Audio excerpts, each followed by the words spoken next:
Good. So back on track. I will again turn to my slides. We'll try to be in time with this rather intense workshop, where we would like to address the following in the morning.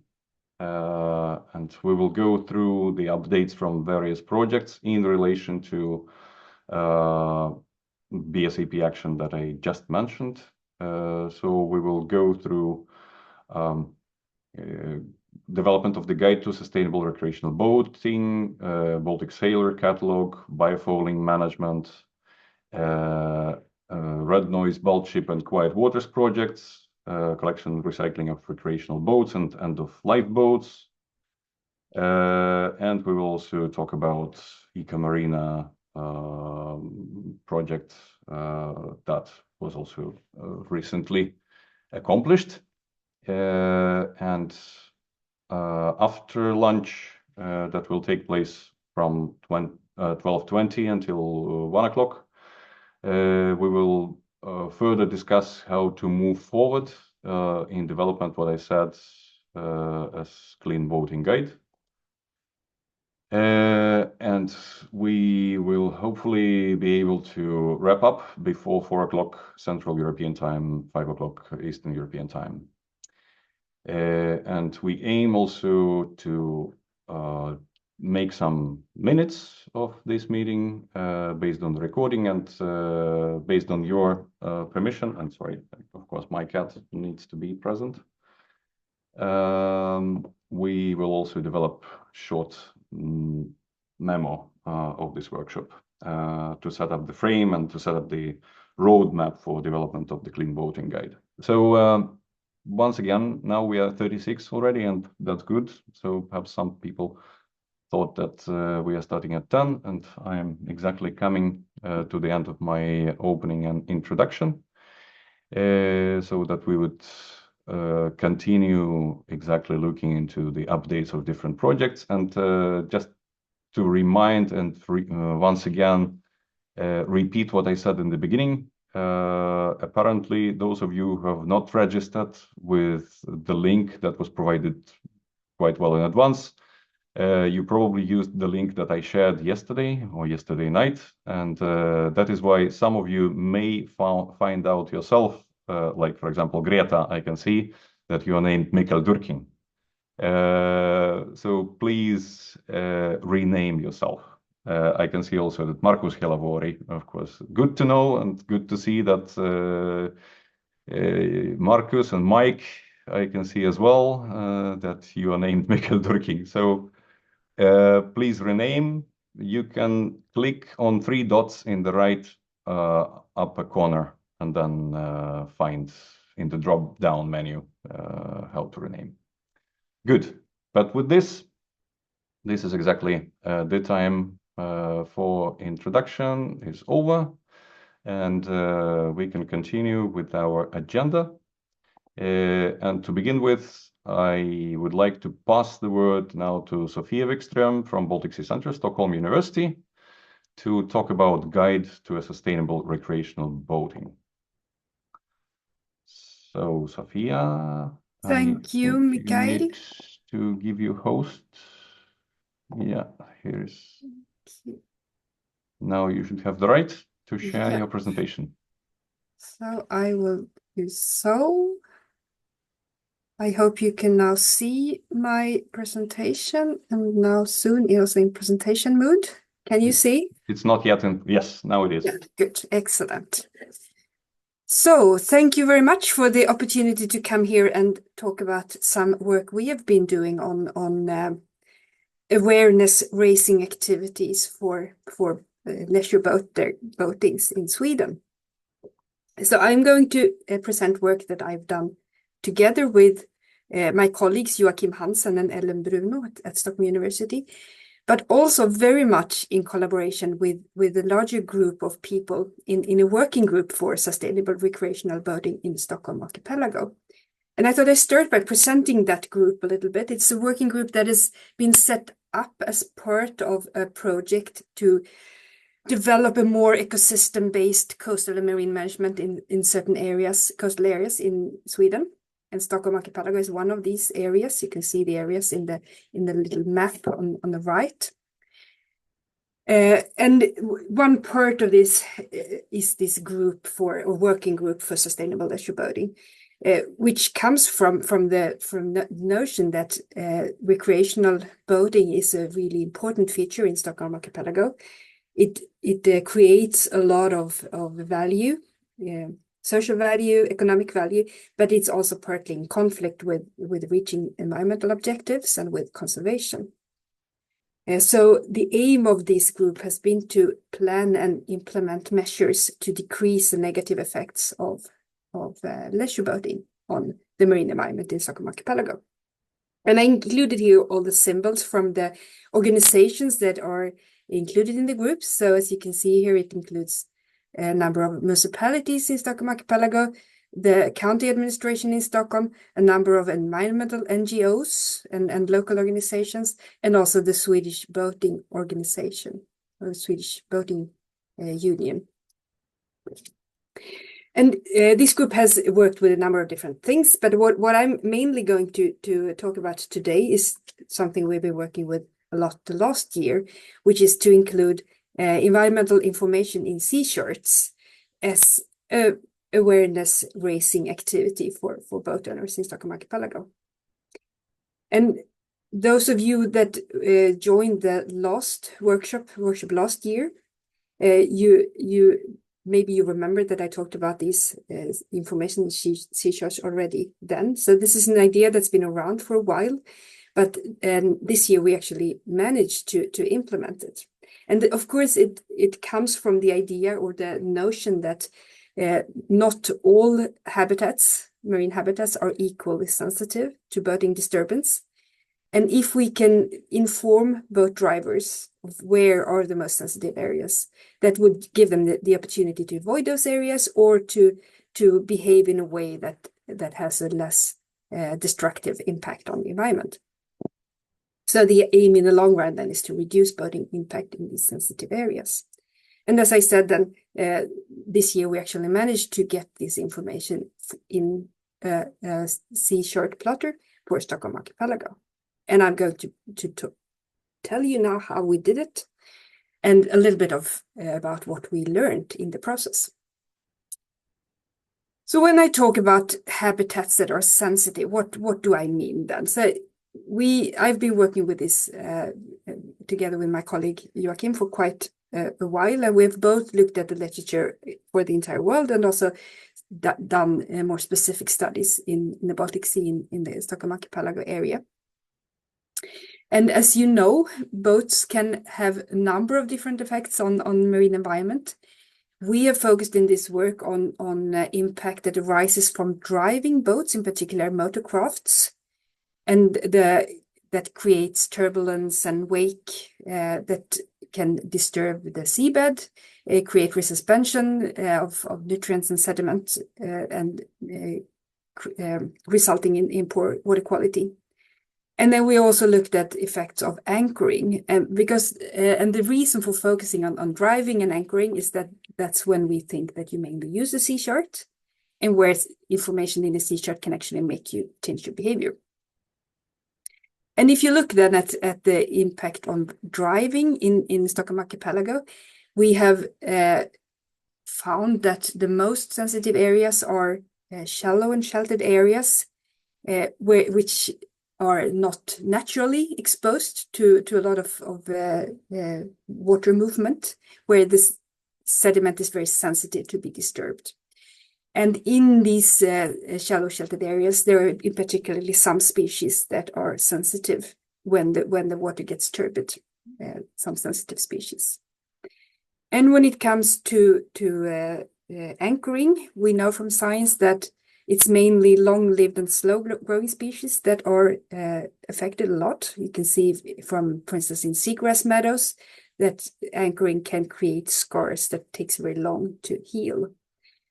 So again, this points to to sensitive vegetation species. We don't have a lot of long-lived and slow-growing species in the Baltic Sea or in Stockholm archipelago, but we have some seagrass and also some other sensitive vegetation species.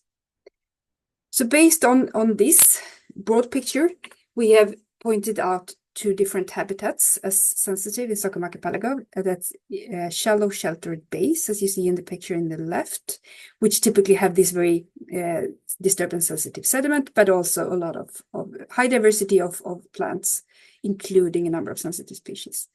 And then the other habitat is eelgrass meadows, Zostera marina meadows, that in Stockholm archipelago typically grows a little bit more exposed with a little bit less disturbance sensitive sediment, but it's a very sensitive species and it's also threatened and it's a focus habitat for conservation. So those were the habitats that we wanted to include in the sea charts.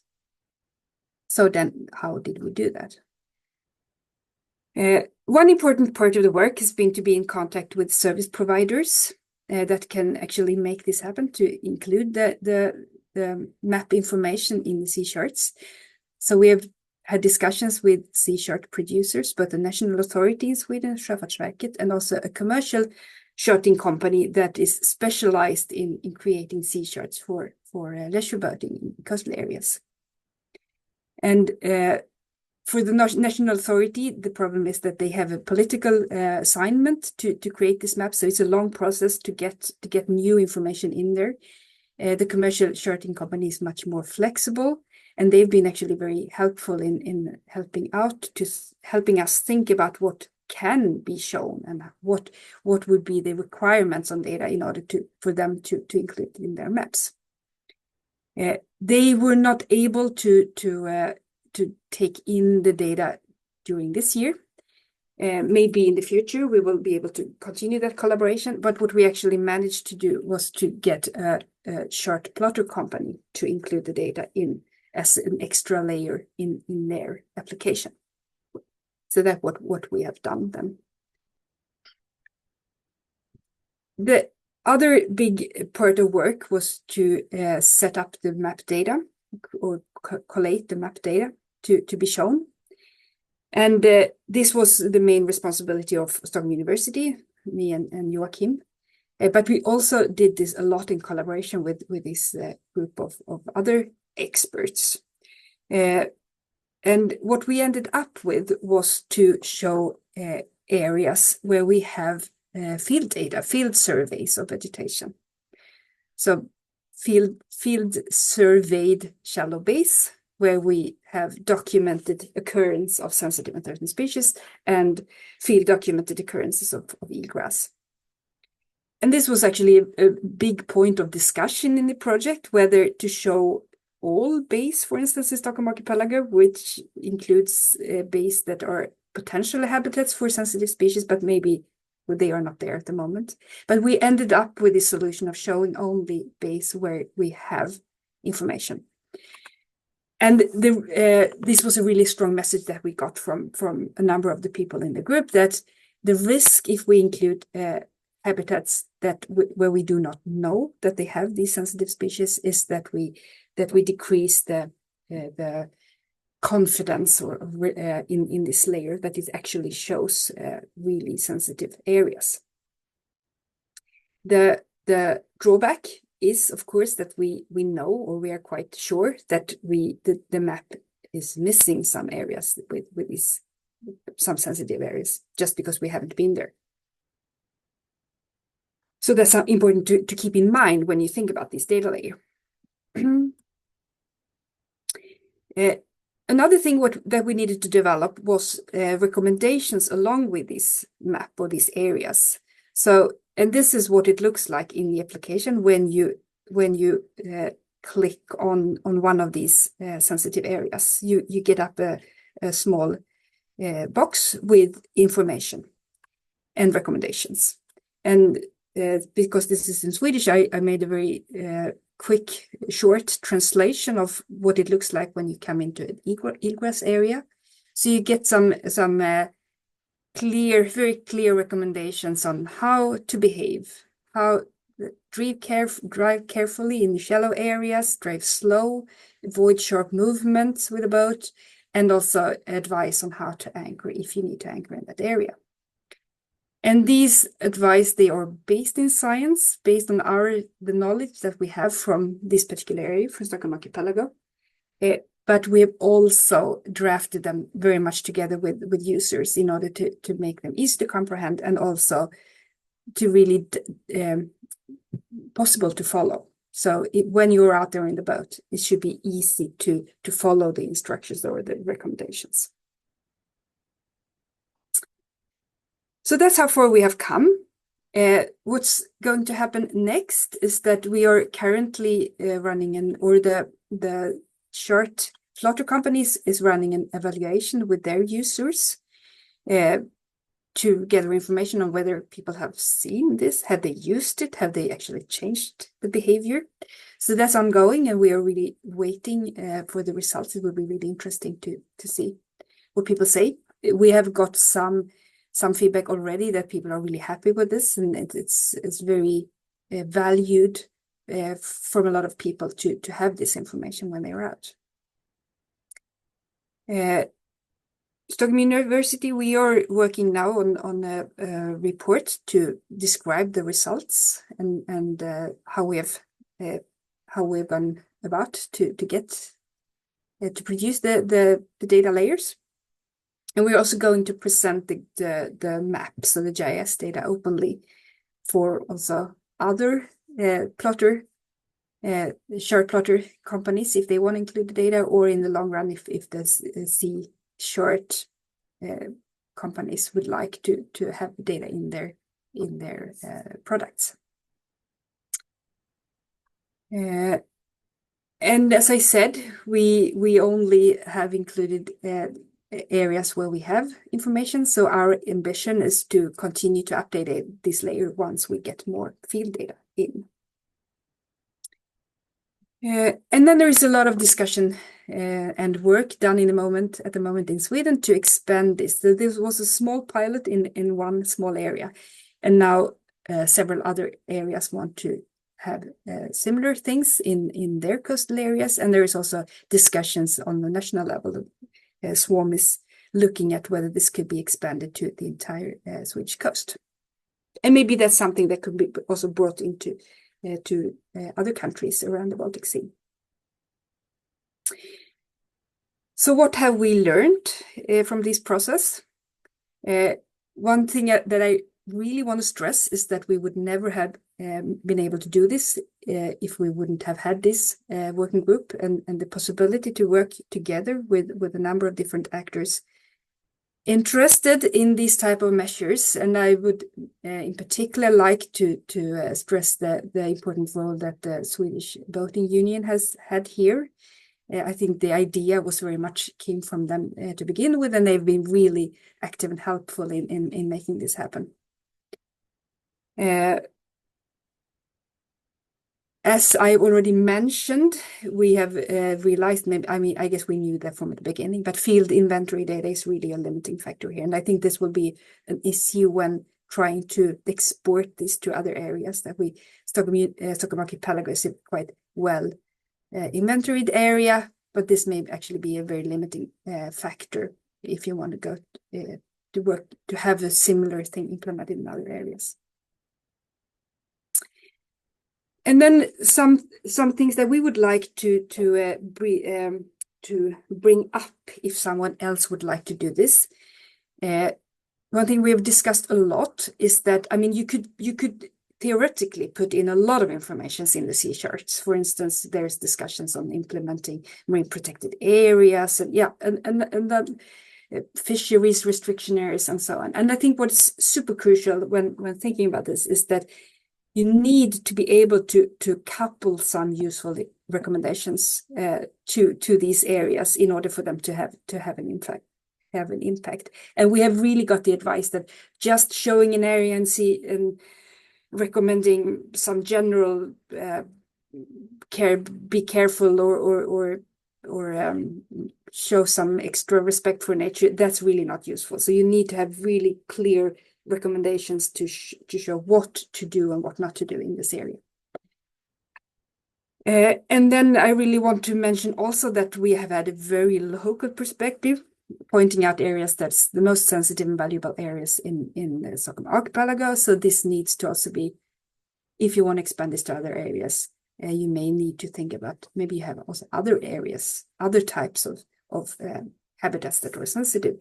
We aimed in the beginning to include also impact of noise, of underwater noise, in this considering of sensitive areas, but we actually we came to the conclusion that we don't currently have enough knowledge for Stockholm archipelago on which habitats are sensitive for underwater noise. So this is also maybe something to consider for other areas where you have species that for that noise can be really important. And then also, as I mentioned, this trade-off between showing potentially versus documented sensitive areas.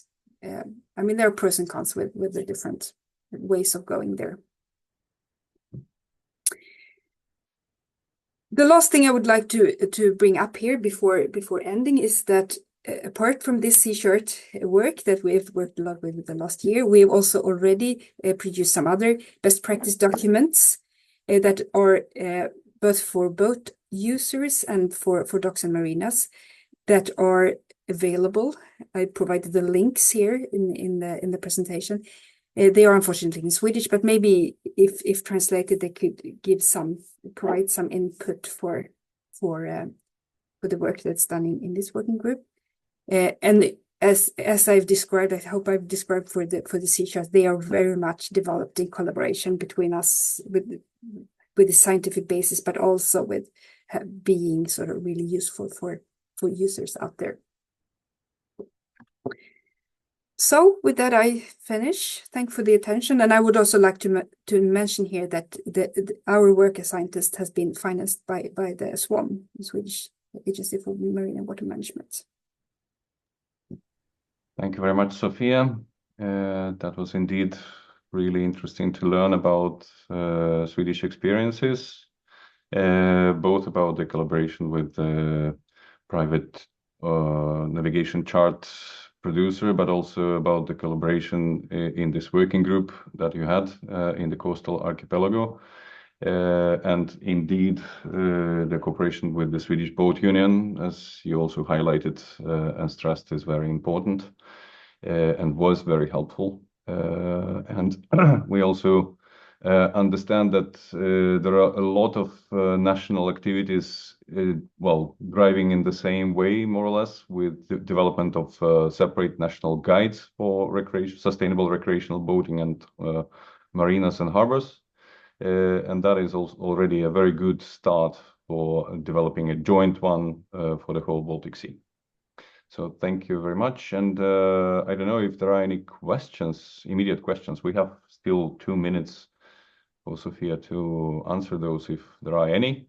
So if you wish to raise a question, just a hint, you can raise your hand either physically, but I cannot see the full screen and all of you, or you can also raise it digitally, which is easier at least to notice, and you can do that in reactions. Zoom is constantly changing, but there should be reactions button somewhere, I think under more or something. Otherwise, okay, Ardo, thank you very much for...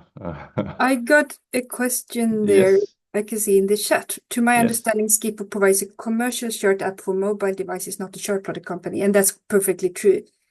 So that, thanks for pointing that out.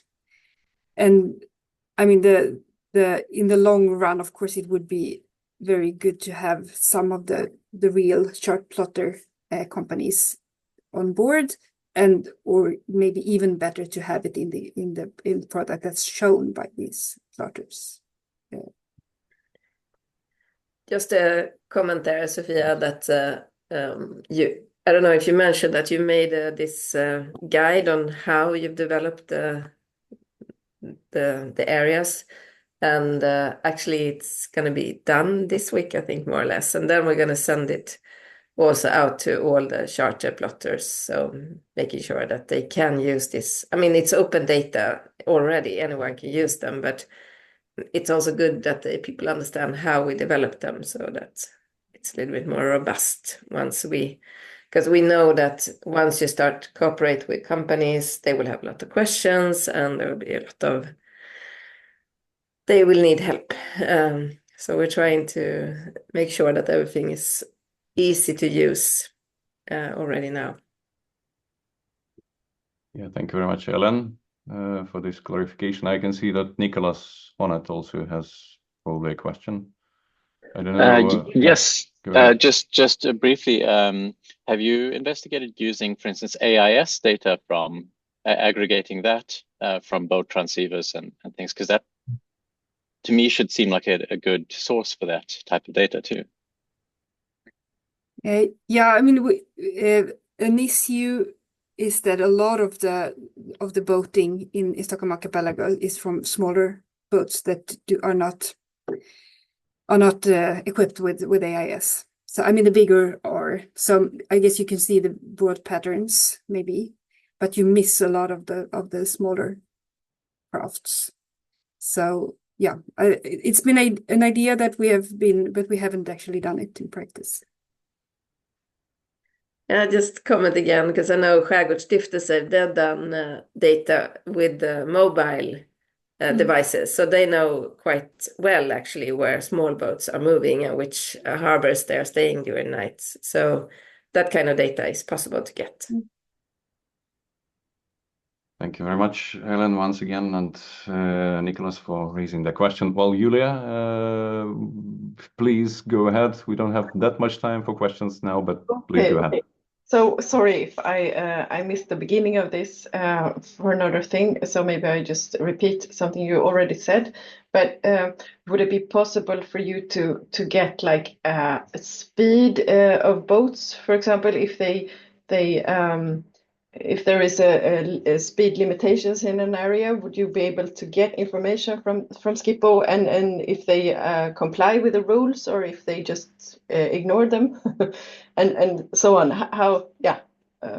I mean, I think, of course, there is a lot of. I mean, the Skippo can likely extract quite a lot of user information from the data, but I mean, we're still in a discussion of how much of this can be shared, how much they are willing to share. I don't know, Ellen, do you have been more in this dialogue than I have? No, I'm doubting that they would share that kind of data, but I know that they are already sharing data with, for example, the safety organizations in Stockholm because they want to know. There are some like dangerous areas where they know there's a lot of accidents happening. So now they can be also more like when you come close to one of those areas, they come up a warning saying, please be careful, there's lots of accidents in this sound, blah, blah, blah. So they are sharing or using some of the data that they collect. I know that, but probably not for anyone to use. We got a comment here, apps and shared plotters typically lack speed limit info. Yeah, that's they don't have the speed limit information in the app, I guess. That was the comment. Yeah, there was another comment about the AIS availability or coverage in Swedish recreational boats. So that was also very handy. 5%. Thank you, Lina. Okay, but we should move on. Thank you for this active start and active questions that you raised. Before I pass to Jutta and Katrina from Keep Archipelago Tidy for EcoSailor project presentation and the catalog that they have developed, I would like to remind those of you who have still registered, well, still named as Mikkel Durking in the list of participants, please rename yourself. Like Julia, you are, for example, right now under my name, and that was, sorry for the confusion. It was my mess yesterday sending the link, but I just wanted to be sure that everyone got the link. Okay, but now I will pass to Jutta and Katrina. Yes, we will see their presentations soon. Please go ahead. Thank you, and greetings from Finland. Do you see our representation? Good, thank you. Thank you very much for an interesting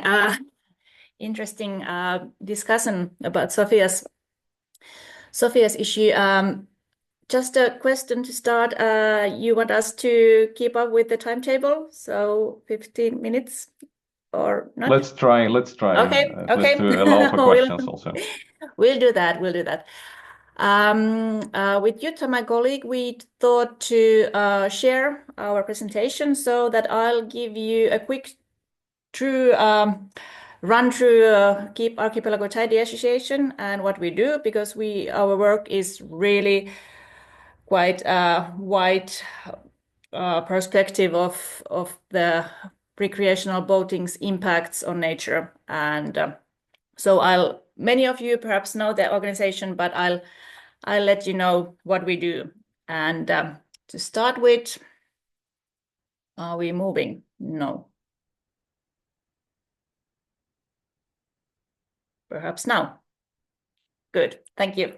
So we are quite an old organization. We were established 1969. So we've been working with these issues for 55 years. And the issues are still there, and the work is not complete. And as we say, when we are done, the world is a much better place, and also the waterways around Finland and also all the Baltic countries will be in a much better condition. We want to keep the coastlines and the archipelago, also the inland Finland, so the lake area, possible for all recreational boaters and people who want to spend time in waterways as usable as it is at the moment, or even a better place. But we have to do a lot, so our impact on the nature will be minimized. And what we do, we have the environmental management part, which means our I would say fundamental work we do on the islands and places where the boaters and recreational users of the waterways go. So this means harbors, excursional harbors, small places. What we maintain there, our ROPE stations. I will get to these later. Then we have project work. What is in this meeting, we have Jutta telling about the project work, what we do, and of course we communicate and educate people how to do things right when they use the waterways. We get the financing from the Ministry of the Environment and from membership fees, and also we have corporate sponsorships. At the moment, we have about 12,000 members, and the members are a wide variety of people in Finland. Also, we have some members from Sweden and other places. Last 2 years, we have also had an employee in Åland Islands, which is nice because now we are getting really to every part of the Finnish coastline. And these are our corporate sponsors for this year. There might be some international ones also. But what are ROPE services then? We have kind of the most important thing is to have the waterways litter-free and reduce eutrophication. And how we do it is shown here. We have 2,000 ROPE service stations all over Finland. On the main waterways, Lake Saimaa, Päijänne, Eastern Gulf of Finland, the Archipelago Sea and Gulf of Bothnia. From the pictures, you can see the boats or the working boats we have. And those are quite big boats in the Archipelago Sea. We have the biggest one, which is almost 25 meters long, 9 meters wide.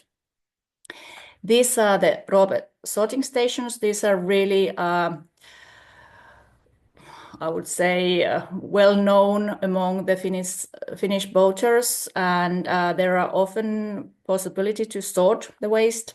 So there is recycling place, and our boats empty these stations, and they take the garbage to the mainland. Then we also have dry toilets, and perhaps not to need to mention, but these are also very largely used and important services for the boaters. Dishwashing facilities are coming well known nowadays. People don't want to put any water from the boats, no grey water, to the sea. So it's very common to go to do your dishes on the land.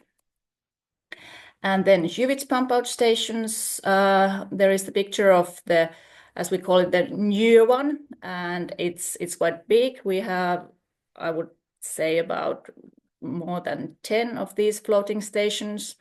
They take in about 12 cubic meters of sewage water. And it's pretty handy because there are 2 pumps. So if there's a problem with one, the other one will be working. And on the left-hand side, there is our Roope boat from the Archipelago Sea, just emptying the tanks of the floating station and taking the sewage water into Roope's tanks. And of course, when in Finland, we have a couple of saunas for the members.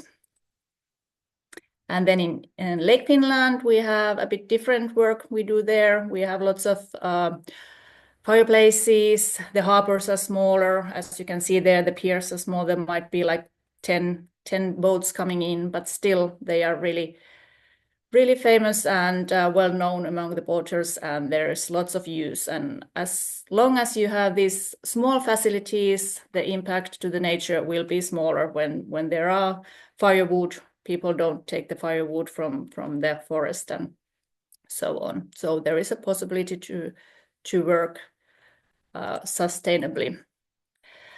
Roope Harbor program is a quite big part of our work at the moment, also in educational part. So this is the environmental program for harbors we established 2010, and it's a national program. We have at the moment 70 harbors around Finland, also in Lake Finland and north, and also in the Åland Islands. And it's the main thing is that in all these harbors, they value safety, environment, and service. And there is no limit of the harbors, of their size, how many boats they take in, or what kind of facilities they have. There are lots of variety of them, because we want to raise the issue so that every harbor can have the environmental kind of Roope brand, and tell that they value environmental issues. There are some pictures showing good and not so good ways of, for example, handle dangerous waste. And also these places where you can go to do your dishes and laundry and so on. So these are all from different Roope harbors. And in some places there is more development to be done than in the others. But as mentioned, these are the main points that we value in Roope harbors. And the harbors, they get the flag, so they can raise the flag and tell that they are environmental friendly harbor. And they also have a diploma, and then these little banners, they can use it, for example, in the web pages, so on. Then few photos from the end-of-life boats, what we've been collecting with the local waste company for many years now. And all these boats we collect from the islands that don't have a road connection. So we go there with our boat and take them into inland, and from there they travel further with road connection and then to reuse. And this is it costs about 160 euro for the person who owns the boat to get rid of the boat. But also there are lots of transportation costs, because it's the waterway transportation and then transportation also on the road. And now I'll give the word to Jutta, and she will continue with our other work we do. Thank you. Yes, thank you, Katriina. Keep the Archipelago Tidy fights against marine littering also, and lake littering. Besides helping people to sort their waste when boating, we activate people through our beach cleaning program. You can put the next slide, Katriina. It was okay. Oh, well, no. But yeah, among other things, we do, for example, research by monitoring litter on Finnish beaches. And yeah, we want to also reach everyone who enjoys the Finnish waterways and nature. We educate and communicate in positive but effective ways. We do campaigns. We have our member magazine, social media posts, participate in events, and then we organize our own events, seminars, webinars, where we share information about the eco-friendly boating. Next. And we share information also through guides and recommendations. Here are some examples of them. These are available in Finnish and Swedish. Some others we might have also in English. But we do a lot of cooperation with stakeholders to create and update these guides and share them together. Yeah, next one. Finally, linked to these guides and recommendations, I will tell you a bit more about a catalog that we hope you will find useful. It was created in a project called EcoShip. Yes, next one. Aim of the EcoShip project was to increase the knowledge and skills in the field of maritime education, ecology, environmental protection, and sustainable development among young people in the Baltic Sea region. It was a 2-year project funded by the Erasmus Plus program. And together with us in the project, there was also Dansk Sports Center as the lead partner and Klaipeda University. Next.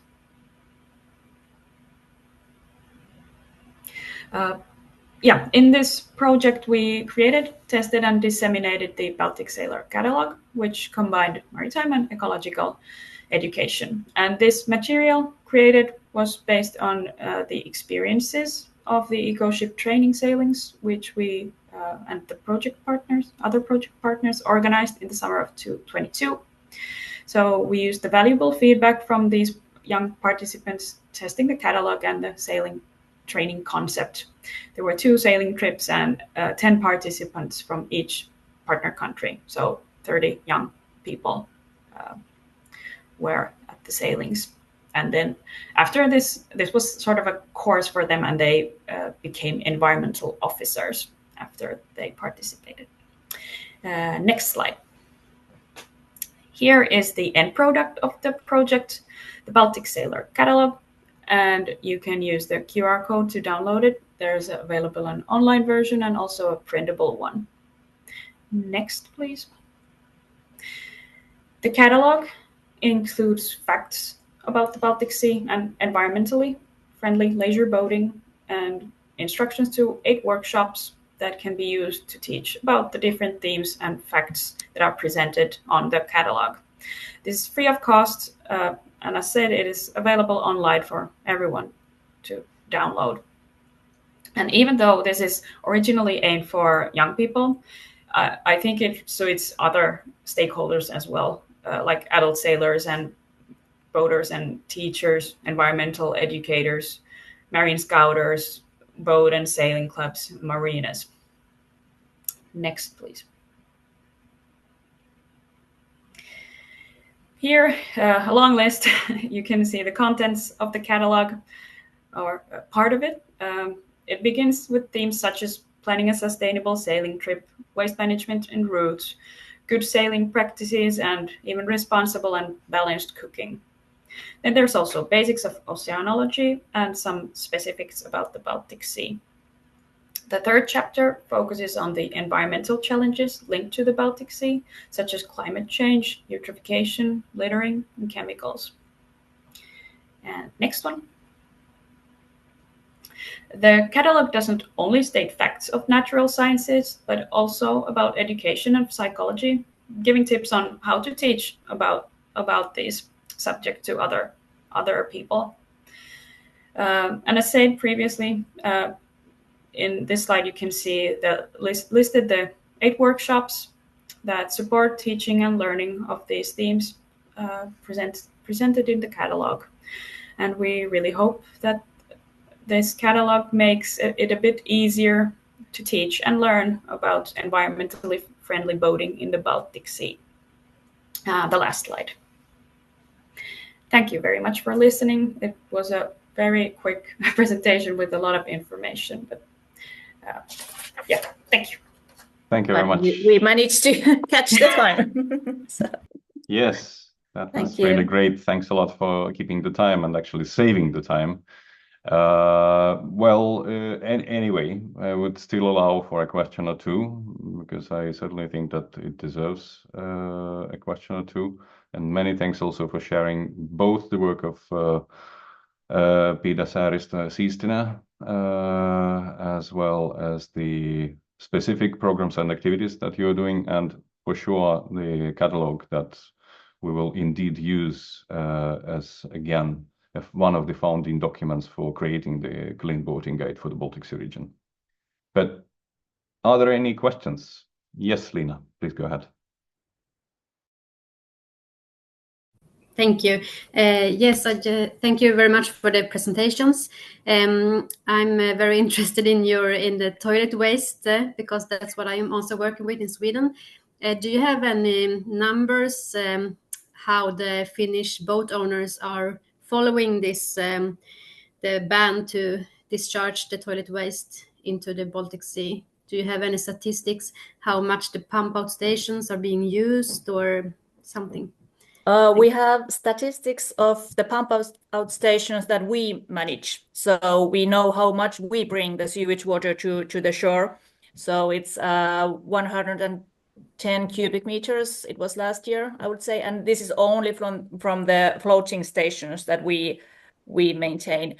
But I would say that the most of them want to use the pump out stations, but still there might be some old opinions that they are always broken and so on. But we also try to educate the harbor owners to how to maintain, to have the spare parts ready there for the summertime, because it might be that the delivery time is long.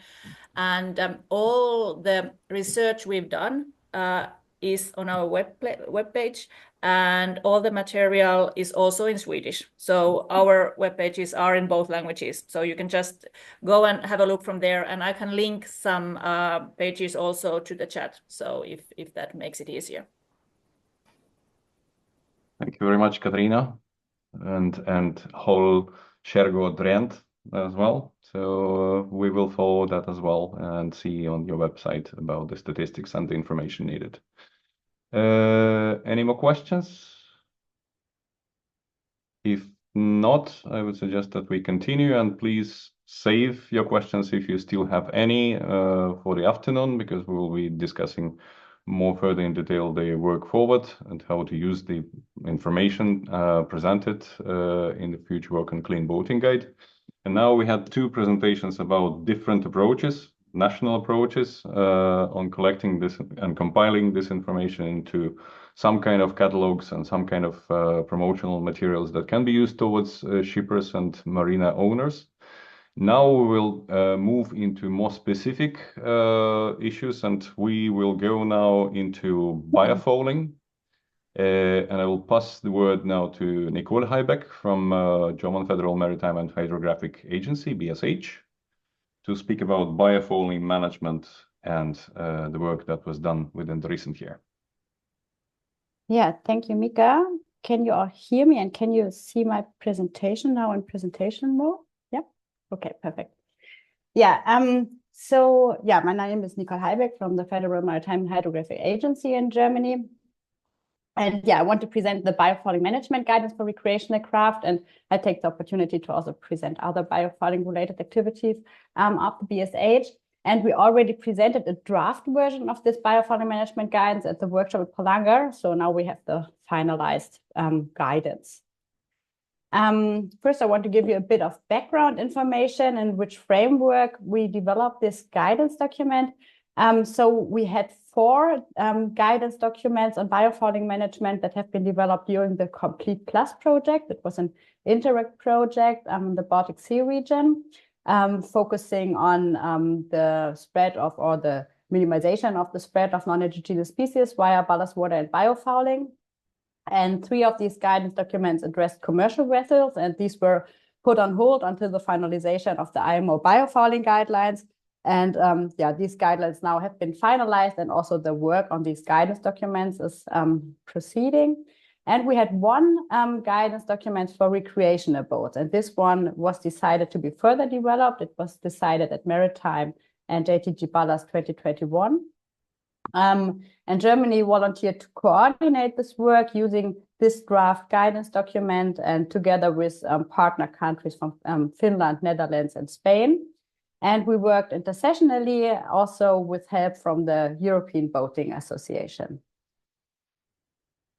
The scope of this document is the summarization of the biofouling management recommendations for recreational boaters, but also for boating associations, marinas, administrations, so all stakeholders in the recreational boating sector in the HELCOM region, but it was extended to the OSPA region as well, and also to freshwater. So it's now for marine and freshwaters, and our main aims are to minimize, first, of course, the risk of transferring non-indigenous species via biofouling of recreational vessels and also of boat trailers, to minimize the decreased boat performance due to heavy hull fouling and the increased fuel consumption and greenhouse gas emissions due to hull fouling, and to minimize the discharge of hazardous substances and waste particles from anti-fouling systems into our waters.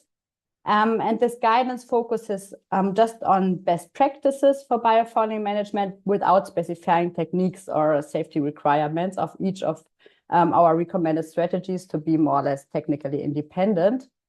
And yeah, we hope that these recommendations will really be used by the different stakeholders. Okay, here's a brief glimpse into the guidance document. So it is well known that the best suited biofouling management strategy is very boat specific, and therefore it depends on several factors. So it cannot be generalized, and it always have to be prioritized and evaluated by each boat owner for every single boat and also for every single trailer. And we visualize the biofouling management as a circle. This is the circle also here on the right side of the slide. And in a crucial step in the individual biofouling management is the choice of the best suited anti-fouling system. This is absolutely not trivial and depends on several factors. So the most important factors are the assessment of the biofouling pressure. So do you sail, or is your home marina in a low biofouling pressure area or high biofouling pressure? How is the infrastructure in your marina? Do you have any cranes or access to any cranes, or are there in-water cleaning companies around, or something like this? And also on, very important, your individual profile. So how long is your idle time? Do you change between salt and fresh water, and so on? So these factors all play a role in the choice of the anti-fouling system. And we deliver some tools and methods to assess these factors. Also quite important is the recording and planning of the biofouling. So we deliver templates for a biofouling record book and the biofouling management plan. And very important is the cleaning or the maintenance of the boat during the season. So we give recommendations and also inform about regulations for in-water cleaning. Yeah, here on the left side, you can see the content of this guidance document. I won't go through all these chapters, but just you have a look at the annexes. There you can see the checklist for a customized biofouling management in order to develop a biofouling management plan, and an example form of a biofouling record book for recreational craft. These documents have to be individualized for every boat can do it once, and then you just have to update it every year if something changes. And we also developed a flyer, which is more or less a summarization of this whole guidance document. At Maritime this year, the session recommended the approval of the draft biofouling management guidance for recreational craft and its subsequent publication.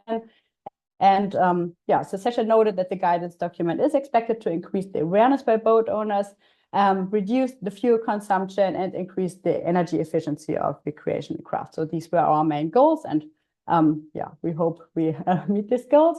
And the session also very important, encourage all contracting parties now to implement the guidance in their countries. So we would recommend to translate it in the national language. So I think that might increase the uptake by the boat owners. And now we are in the final editing process, and after that will be published. Okay, and as I said, now I will take the opportunity to present some more activities. First of all, we have a roundtable biofouling. We organized this roundtable since 2019 together with the German Boat Owner Association, and it primarily serves to facilitate the exchange between all different stakeholders that are somehow involved in the biofouling discussion, not just for recreational boats, so for all, and so also for the commercial shipping. But due to the high demand to discuss recreational boating aspects, we organized the first roundtable biofouling specifically for the recreational boating sector in June this year. And topics were, among others, the biofouling basics, including the accompanying problems, so namely the spread of alien species, increase of emissions and release of biocides and particles. We informed about international developments, about the approval process of anti-fouling system, which is quite complicated. Then we had presentations about sustainable biofouling management. We had a presentation from Boats Washer and the German Bewuchsatlas, which is a heat map and that shows the biofouling pressure in German marinas. And we had some reports of marinas that introduced a sustainable biofouling management or are in the process of introducing a sustainable biofouling management. And they introduced methods like separate cleaning areas, and they provide guidance for the choice and installation of anti-fouling system. This event was overall very well received, and we got consistently very positive feedback, and so we plan to maintain and also intensify this exchange, and we will repeat this roundtable in the future. Okay, that's it. And another project, this was, I think 2 years ago, we developed a short scribble video addressing problems of biofouling, anti-fouling, and hull cleaning. Here I provided the link to this scribble video. It's in English, German, and Dutch. And yeah, it's just 5 minutes, and I think it's worth watching. It's very nice and descriptive, and yeah, just a short, what do I say?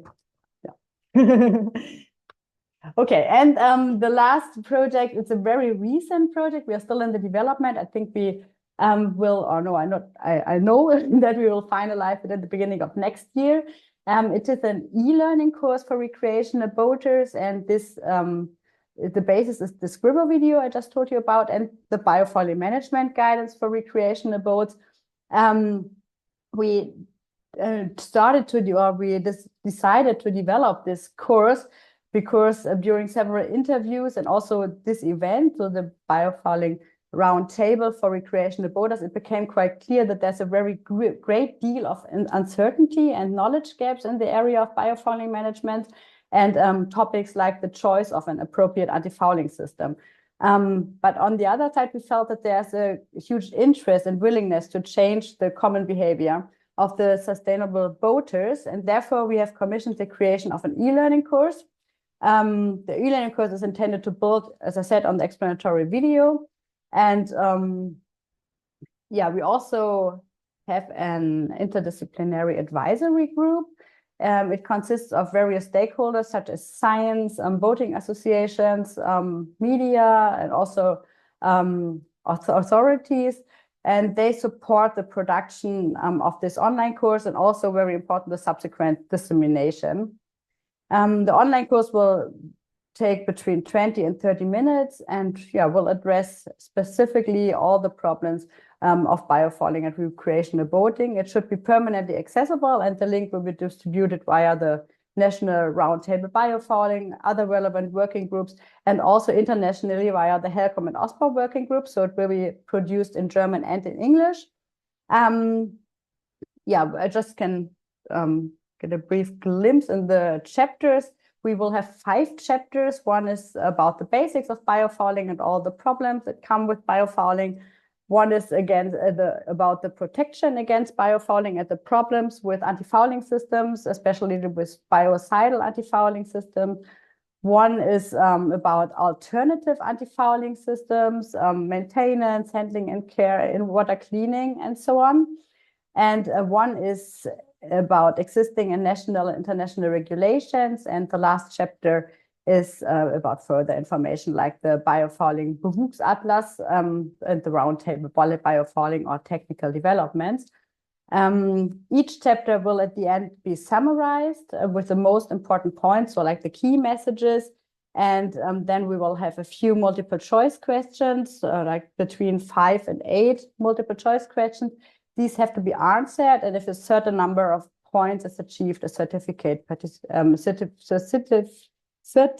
of participation will be issued in the end. So I'm looking forward to the completion of this e-learning course, and I will let you know if it's done, and I will provide the link afterwards. So thank you for listening and for letting me present our activities. And if you have any questions, I'm happy and I hope I can answer. Thank you very much, Nicole. And yes, indeed, this is yet another example of the national best practices. And for sure, for the biofouling part of the future clean boating guide, we will use that and those inputs, including the nice cartoon. And hopefully the e-learning course will be also accomplished, as you said, in the beginning of next year, so that we will be able to share the link to that as well as an example of practices.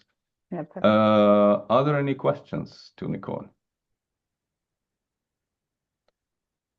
I do not see any, but I have one myself, and that is about the roundtable that you referred to. And as I understood, it was purely about biofouling, so you don't have anything on any other issues related to recreational boats? No, it's just biofouling. Okay, good. But we have a roundtable on underwater noise and shipping as well. And we always discussed if we should have a specific roundtable for recreational boats and underwater noise as well. So that might be a roundtable in the future. Yes, thank you for this. And before we proceed to the next presentation, just wanted to raise your attention to 2 messages in the chat. One from Katrina, another one from Jutta about the work, further information about the work of Keep Archipelago Tidy, including the statistics about pump out stations for sewage. So please follow those, and we will of course use the links in the notes that will be further circulated to you. Okay, but we will proceed to the next practical aspect of maintenance and the operations of recreational boats. And exactly, that was a good bridge, Nicole, from you when you mentioned about the recreational crafts and underwater noise. So I will pass it to my colleague Andrea Cervantes from Coalition Clean Baltic to talk about 2 recent projects. One that is underway and soon to be accomplished, and the other one that is planned.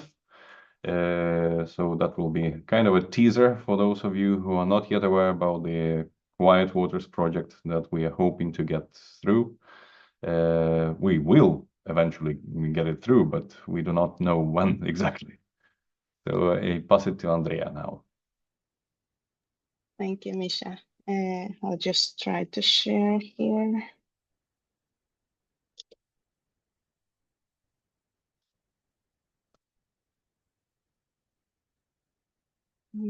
Can you see it now? I think Yes, but not yet in presentation mode. Let's see. Yes. And now it's in normal. Okay, full. Good. Thank you.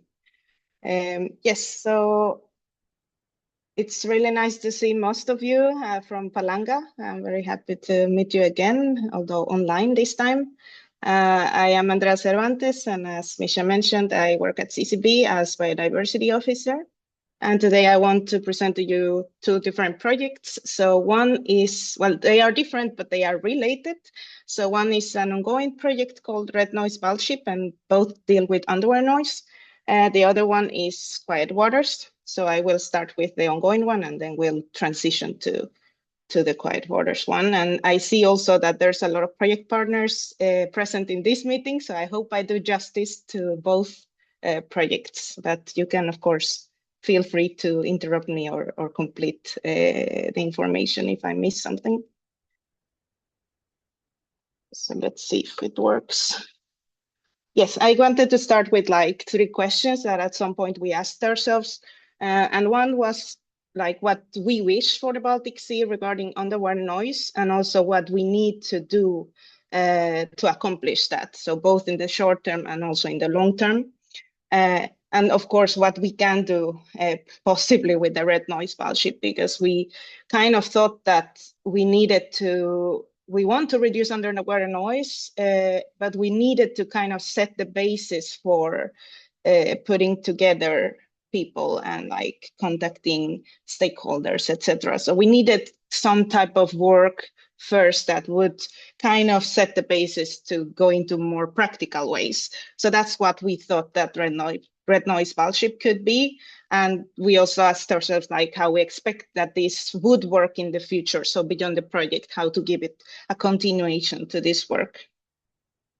And I also wanted to just kind of go back to looking at the pressures, and we know that underwater noise is a threat to marine life, and that shipping is one of the principal and most persistent sources of continuous underwater noise, but also unregulated recreational boating in most areas of the Baltic Sea is a present issue, and is a pressure for coastal areas, mostly in summer seasons, due to having high frequencies for underwater noise. And well, we know the Baltic Sea is one of the busiest areas in the world when it comes to traffic, and is not in good environmental status.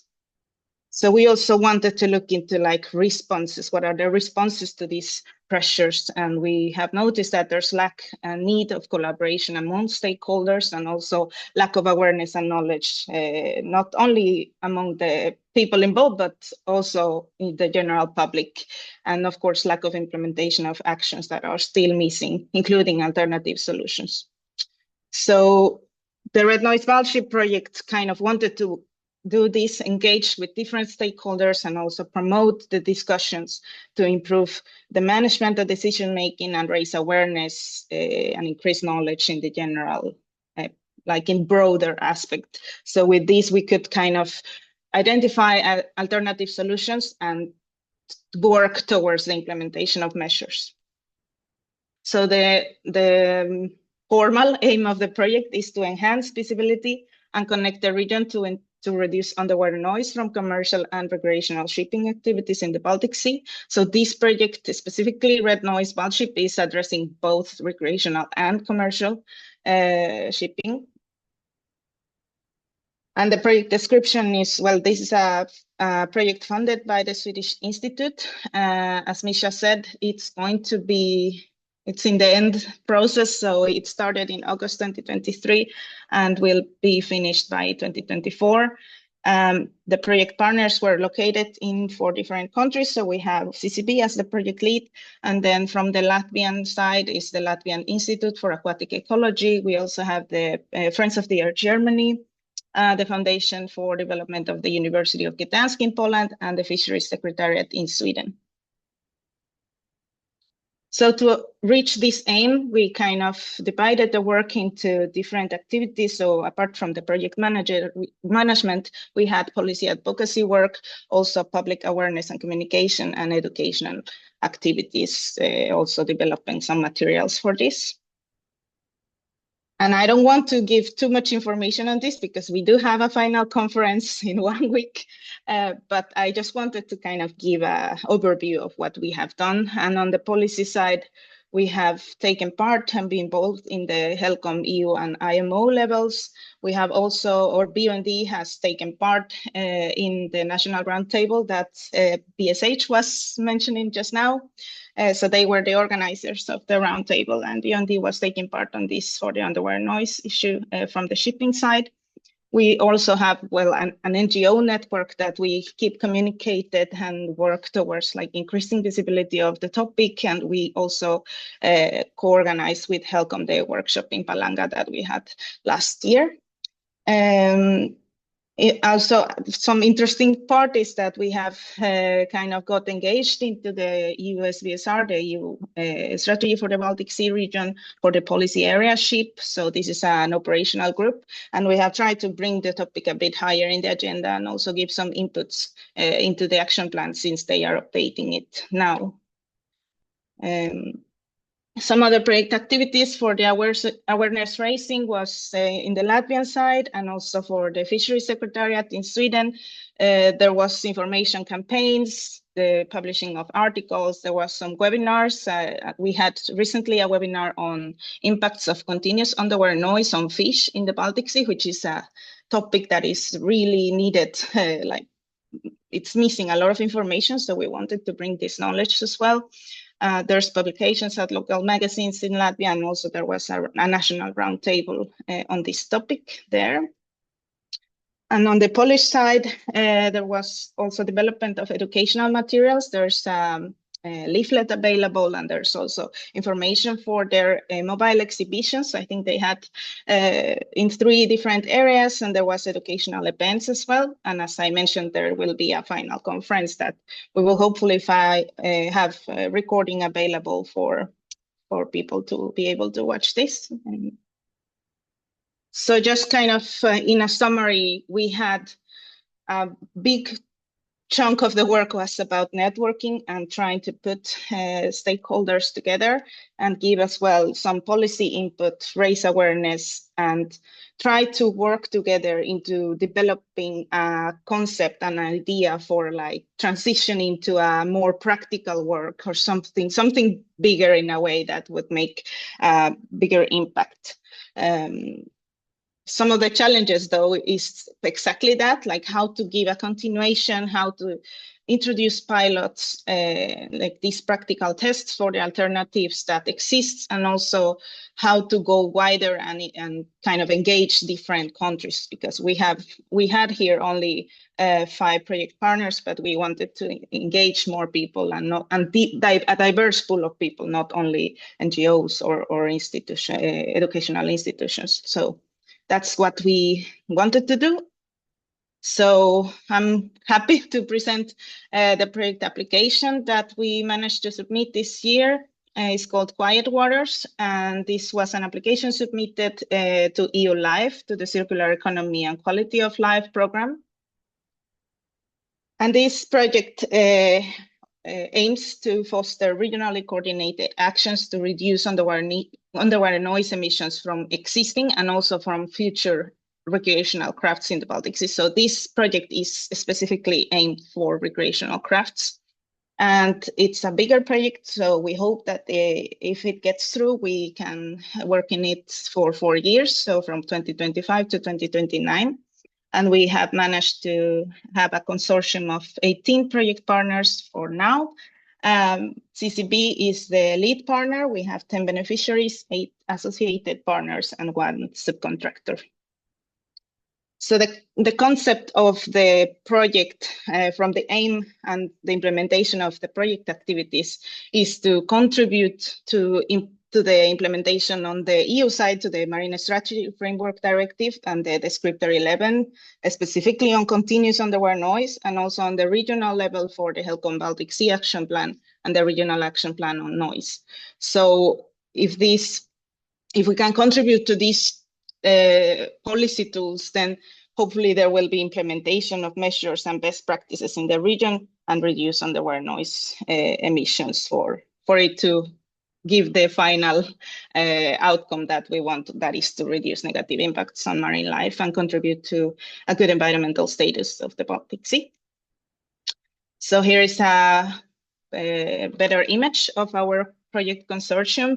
As you can see, it's very diverse. We are only missing Finnish partners and also Danish partners, but we have already a good pool of project partners representing NGOs, civil society, also research institutions, industry representatives. We also have even the European boating industry. I see Philip present here. We have governmental bodies as associated partners and also HELCOM as associated partner. So this is a very simple way of explaining our work plan, but I just wanted to show you that we have like 3 work plans that are mostly for assessing and like doing the measurements and introducing the pilot implementation. And these work packages will later feed into the rest of the work that I will explain. So the main, let's say, assessment work packages will serve to quantify underwater noise emissions and also pilot testing. So we want to do or to measure technical solutions, operational measures, innovative solutions for both the current and future boat market. So for example, there will be establishment of a regional framework for how to measure, analyze, and report emissions in crowded areas of the Baltic Sea. Also gathering boat signatures and establishing a mapping model of noise in 3 pilot sites that we have for Germany, Poland, and Sweden. We also want to look into operational measures such as speed restrictions and also silent areas, including possibly marine protected areas. And for the boat design and technical solutions, it's kind of looking into how, for example, maintenance of the hull and propeller, like cleaning or changing to a fin propulsion. That here I have an image of Dolprop that is like as a very innovative solution to having like a fin instead of a usual propeller. So we want to measure how this solution can reduce underwater noise emissions. There's also now, maybe some of you on the Swedish side of the Baltic Sea have seen the Candela boats that now they're using hydrofoiling, and these are electrical boats. So not only aiming to reduce greenhouse gas emissions, but we also want to see if these can actually help reduce underwater noise emissions.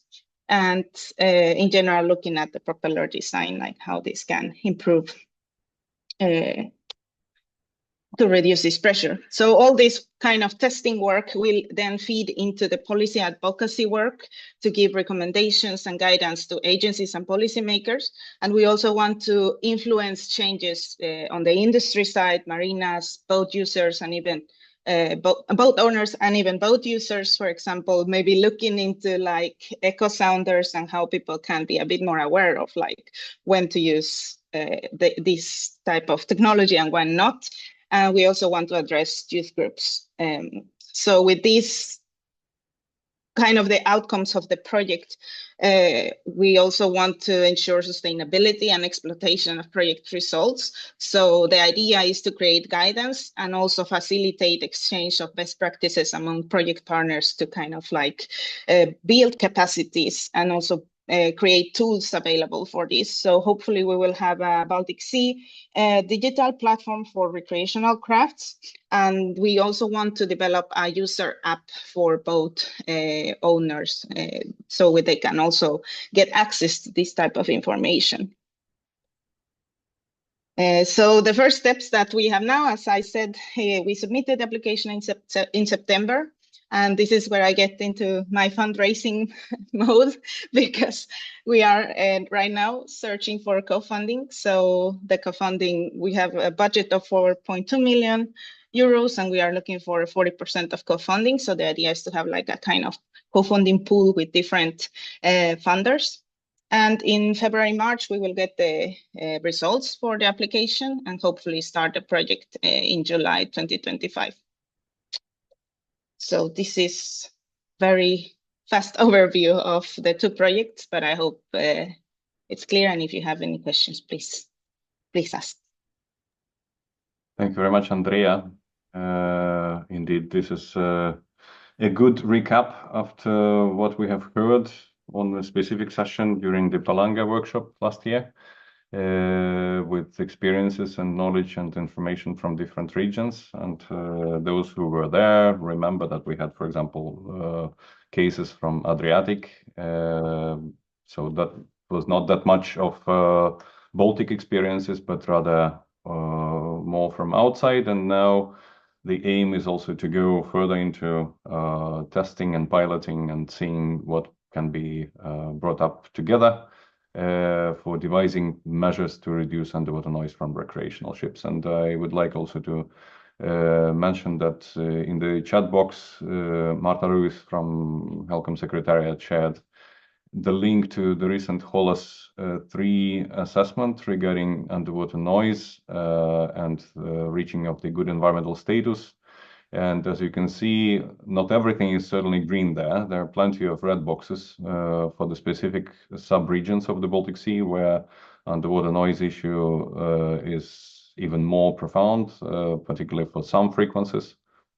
And we will try to address that also in the Quiet Waters project. And once again, I would like also to join the and repeat a plea and ask for everyone to consider, everyone interested, to consider joining the project's consortium as associated partners, and B, also consider looking into or supporting us with the co-funding for the project, because yes, indeed, it's quite a big share of money that we need to raise together for that. We have already some thoughts and ideas and some talks with the donors, of course, but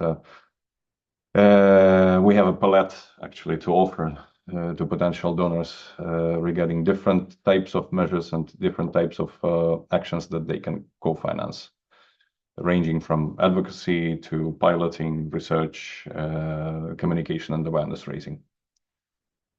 Okay, any further questions to Andrea?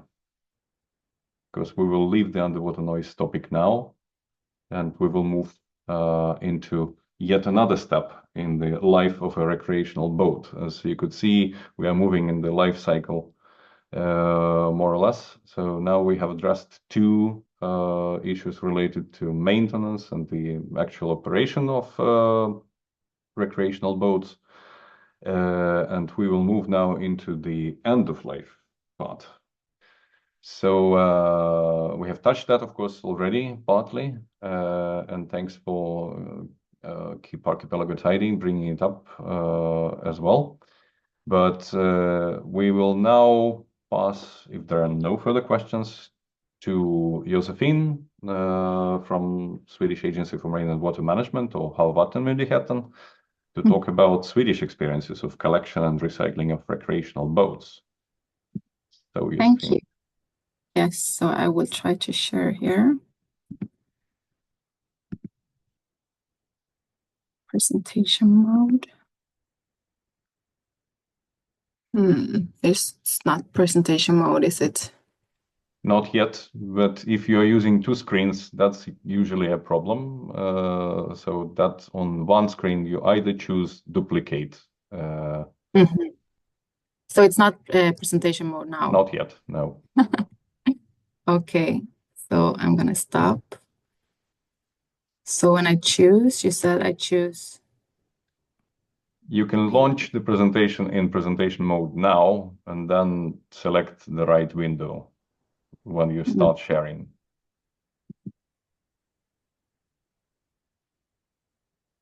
Now? Yes, super. Oh, great. Well, thank you very much. As Mikael said, I'm going to talk about the collection and recycling of recreational boats in Sweden during the last 2 to 3 years, part of the Swedish Agency for Marine Water Management, or SWAM as we call ourselves, our work. So it started as in 2022, we got a government assignment in our letter of appropriation that we should collect and recycle fishing gear and recreational boats, but I'm only going to talk about the boats. So we should facilitate the collection and recycling of the boats, and we were also supposed to survey the extent of the abandoned recreational boats problem from a life cycle perspective, and lastly, propose measures to increase boat recycling. And this part of the assignment we presented to the government the 1st of September last year. And my colleagues are still working on the fishing gear part and will present it on the 1st of February next year. So I'm going to show you a big diagram on the next slide. I will try to explain all of it. So we started off by mapping recreational boats, and we did this with the help of the consultancy company Ecoloop. So they found statistics on boats sold yearly since 1950. And these numbers we got thanks to the public inquiry of the Ministry of Rural Affairs and Infrastructure in 1974. So they present the numbers from 1950 to 1974. And then we also found numbers from Sweboat and Hansel. The green bars show the number of boats sold yearly. And as you can see, it was a big, a lot of boats were sold between the 1960s and the 1980s in the so-called plastic revolution. And on the bars, you can also see numbers on some of them.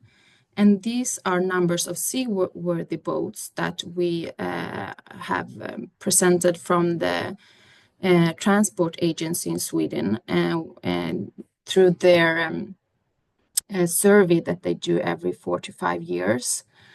And the orange line shows the accumulated number of boats on the Swedish market. If you take the number of boats sold yearly and accumulate this. So this leaves us with almost 1,600,000 boats sold since 1950. If we go to this and look at this, it means that an estimated 724,000 recreational boats are no longer seaworthy. They could also found, however, that about 25,000 of these are estimated to have been addressed during this period, which leaves us with 700,000 boats, of which we estimated 1 to 5% have been abandoned, which means 7,000 to 35,000. I mean, the numbers differs, but this is what we have to work with. 300,000 of these 700,000 boats are estimated to be made of wood due to this, thanks to this inquiry I mentioned before. But given the limited lifespan of wood, we believe that the majority have been put to other use or have already decomposed naturally. So Ecoloop's mapping found then that we could have in Sweden up to 400,000 boats that are in need of handling or recycling. These are estimations, but these are the numbers that we have, though, thanks to the mapping. We did also, during this assignment, look at legal obstacles to increase the collection and recycling of boats. And we did this through the Swedish Institute for the Marine Environment, a lawyer from the University of Gothenburg who looked at obstacles in Sweden, and we found some. We can see that we have a lack of clear responsibility.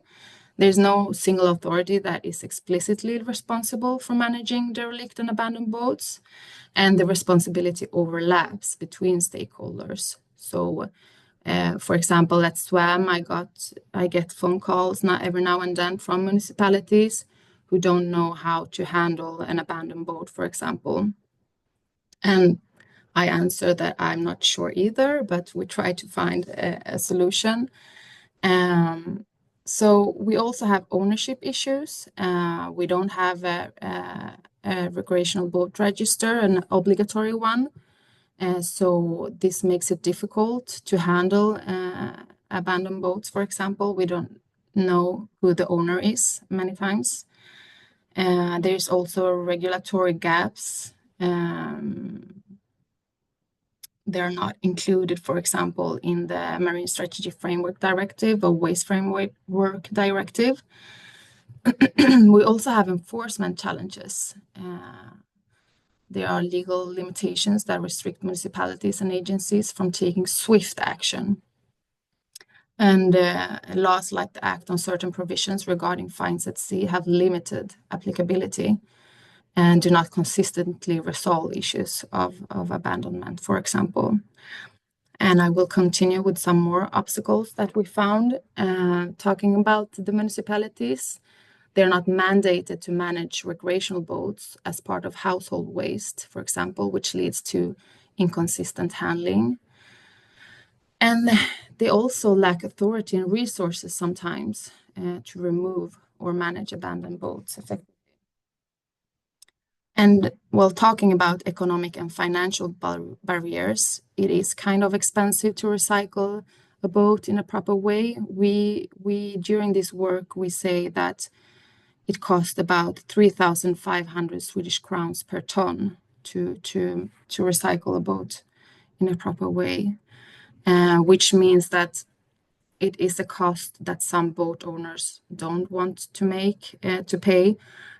Which leads to boats being abandoned on land and in the water, which of course is a cheaper alternative, unfortunately. So the existing systems that we have, they rely on temporary financing from us without sustainable. We don't have long-term funding models, for example, for our historical debt of abandoned boats. We don't have an extended producer responsibility to distribute the cost of recycling to manufacturers or stakeholders. And so these obstacles highlight the need for legal and institutional reforms to create a more effective and sustainable framework for managing these boats. During the government assignment, we have also worked with practical measures. So we have financed the collection and recycling of almost 1,300 recreational boats today, which is a process that we have subsidized through public procurements. And it is the company Boat Return or Båtretur in Sweden who have been awarded this public procurement. We have also collected and recycled two-stroke engines, and the total weight you can see there of the boats and the engines. We did also start, thanks to the financing from this assignment, a pilot project to salvage recreational boat wrecks outside of Gothenburg's archipelago, or in Gothenburg's archipelago. And it was a successful pilot project. We did manage to salvage the 8 of them, but it is also an expensive way comparing to recycle boats on land, so to speak. And further down, you can also see what has been done with the fishing gear through this assignment. So lastly, we have proposed, or SWAM has proposed measures which we think are needed to, are needed to increase the collection and recycling of boats, recreational boats. We have divided them between derelict and abandoned boats, where we see that to remove this historical debt that we have of abandoned boats and also derelict boats, which boat owners don't want to pay for to be recycled. We need a sustainable long-term recycling system that is financed by the state, for example. We also need clear responsibility and authority for the municipalities to remove boats and handle them. For seaworthy and future boats, we think that a register for recreational boats would increase. It would be easier, as I talked about before, it would be easier to handle abandoned boats. I mean, we don't think we would have as many abandoned boats with a register, an obligatory register. We would also like to see a producer responsibility to distribute the costs of recycling. And then general proposals are to, for example, increase knowledge and innovation. We know a lot about environmental risk due to abandoned boats in water, but you can always know more. And we would also like to research more or know more about the recycling process. How can we cooperate with other wind turbine, vindturbinblad? How can we cooperate in the recycling process, and how can we reuse this plastic that many of the boats are made of, this glass fiber reinforced polymer, which is difficult to recycle. And talking about that and developed cooperation, we are happy that we have started to talk about this, for example, in the EU through this network of stakeholders on end-of-life recreational boats and composites. We think that a developed cooperation both nationally with stakeholders before we make a regulation in some way is important, as well as regional cooperation. So we look forward to talk about this and to develop cooperation both nationally and regionally. So this is what we have proposed to the government, and we'll see what they say next. So this was what I was going to present today. Thank you, and I'm happy to answer any questions you might have. Thank you very much, Josephine. I think a lot of relevant information and a lot of inputs also for both the regional work, and thanks also for the highlights that you did regarding the national work that is foreseen, or at least proposed, with both easier measures, so to say, like establishment of the register of boats, which may not be as easy in the Swedish reality, though. No. Exactly. We just lack the political will right now. Yes, but perhaps with the involvement also of stakeholders and, for example, Swedish Boat Union or other boating associations, that would be easier. But of course, indeed, a lot of work needed also on the high-tech side. And thanks also for highlighting the importance of possible cooperation with wind propeller manufacturers. Thank you. Yeah, because wind turbine blades. Yes, exactly. And I know it also by heart. My son in Chalmers University of Technology also mentioned that to me several times, that, do you know that how difficult it is to recycle wind turbine propellers and blades? But I saw a comment there from Jarko. I could answer this. For sure. Yes, thank you for your comment, and it's a comment that we have heard before, and I agree, it sounds high. So we really try to emphasize that this is the highest estimation, but unfortunately we have done this mapping from existing numbers that we have today, and we are happy to continue this work and being able to more exactly present. But this is what we have today and what we are working with today. Yes, thank you. And perhaps maybe Henna from the Finnish Ministry of Environment also could share the Finnish method of assessing or estimating the same problem. And let's see whether we will come up with any more reliable method. But this is what we have right now. And please, Henna. Yes, thank you, and hello everyone. Thanks for the invitation, and I will just try to share my presentation.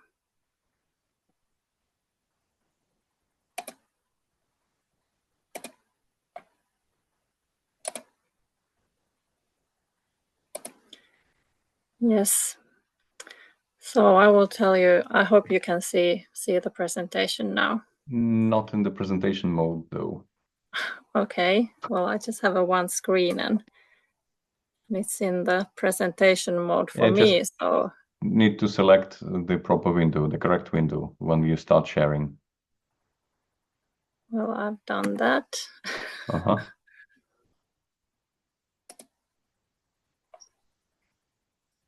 What about now?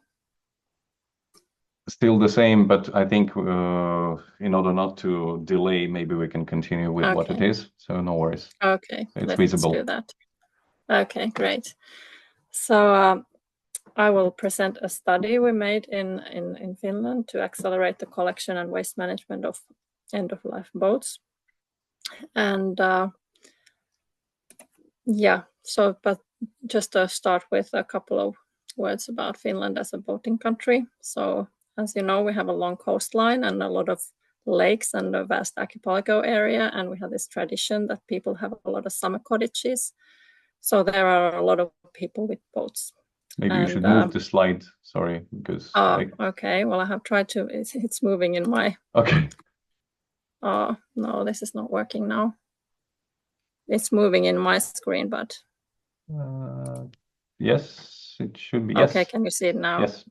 Okay, I will keep it not in a presentation mode then for in my end as well. Okay. Yeah. So. Yeah, so we have a lot of boats that Traficom, the Finnish Transport and Communications Agency, has estimated the number of boats in Finland, both in 2017 and 2024. And in 2017, they estimated that there's about 1.2 million boats. And in the later assessment, it was estimated that there is about 1.7 million. But I've been told that 1.7 million is likely an overestimation. So I think we are closer to the 1.2 million at the moment. But it's difficult to estimate the total number of boats. And most of the boats that we have, there are these small boats, rowing boats, and others. And we do have a boat registry, but it's only for larger boats, so longer boats than 5.5 meters or with engines over 20 horsepower. And there's about 250,000 boats in the registry, out of which about 60% are these composite or glass fiber boats. And why did we do this survey?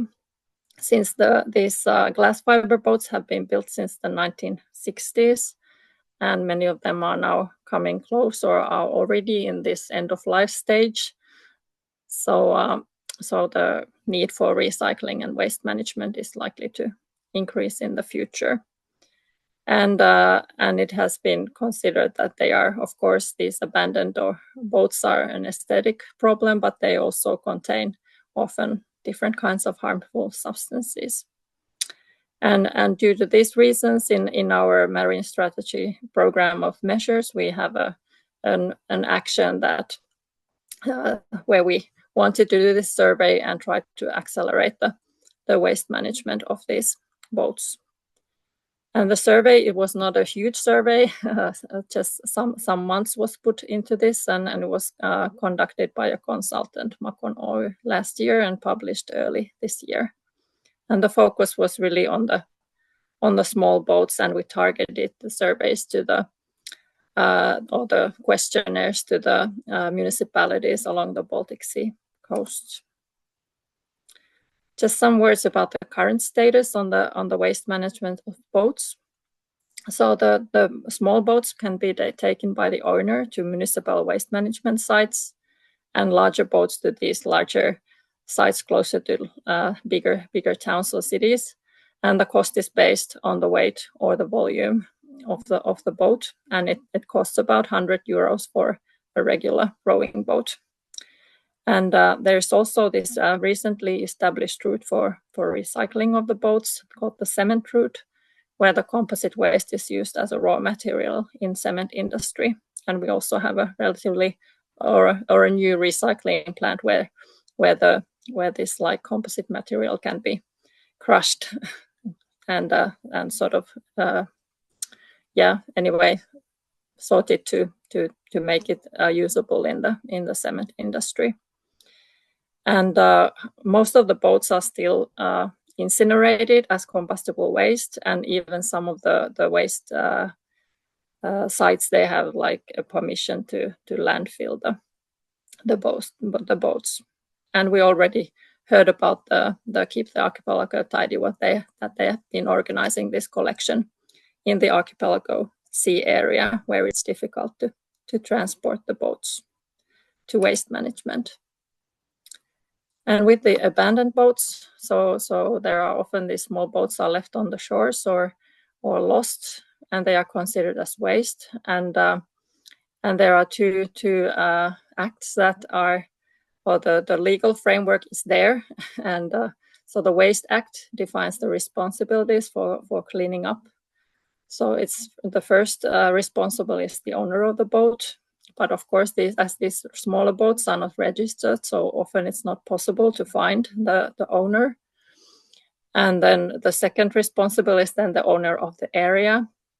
And the third is then the municipality. So if the cost, for example, for the owner of the area is unreasonable, so then it's the municipality who is responsible. And if like a clearly abandoned or a lost boat is found, it's the Act on Found Goods that is then applied. Oh, sorry. So the main aims and the methods that we used was to, in the survey, the aim was to get an estimate on the amount of end-of-life boats, which was really, really difficult as in Sweden, and also evaluate the current situation and the bottlenecks that we have related to the collection, but also to the waste management, and then recommend best practices, how to improve the collection and the waste management of the boats.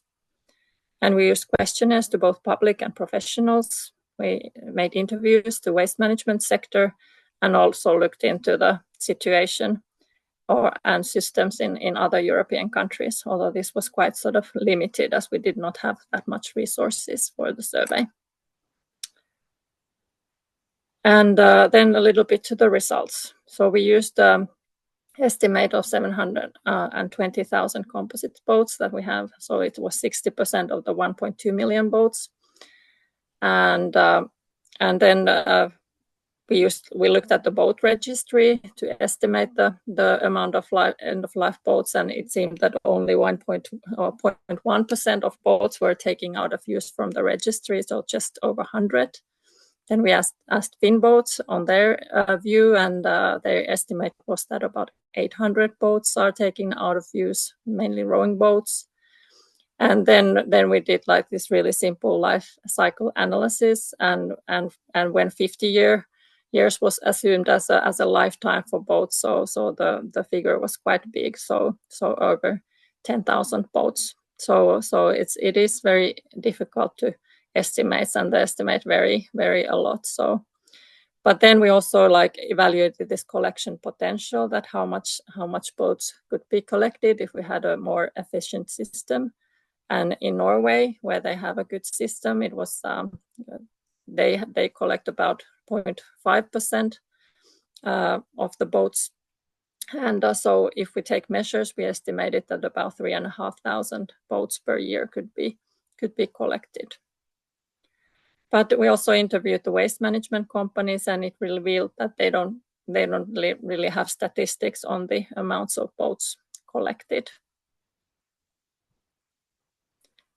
So the questionnaires, we reached about 600 replies from the public and about 100 replies from professionals. And we asked about observations of end-of-life and abandoned boats, knowledge about boat waste management, and also willingness to pay on the waste management, and also that what they consider best practices or intensives that could improve the situation. And the key findings were that the end-of-life boats are mainly found on sea and lake shores, not surprisingly, and either in sort of shared areas or in people's own yards. And majority were these small glass fiber boats.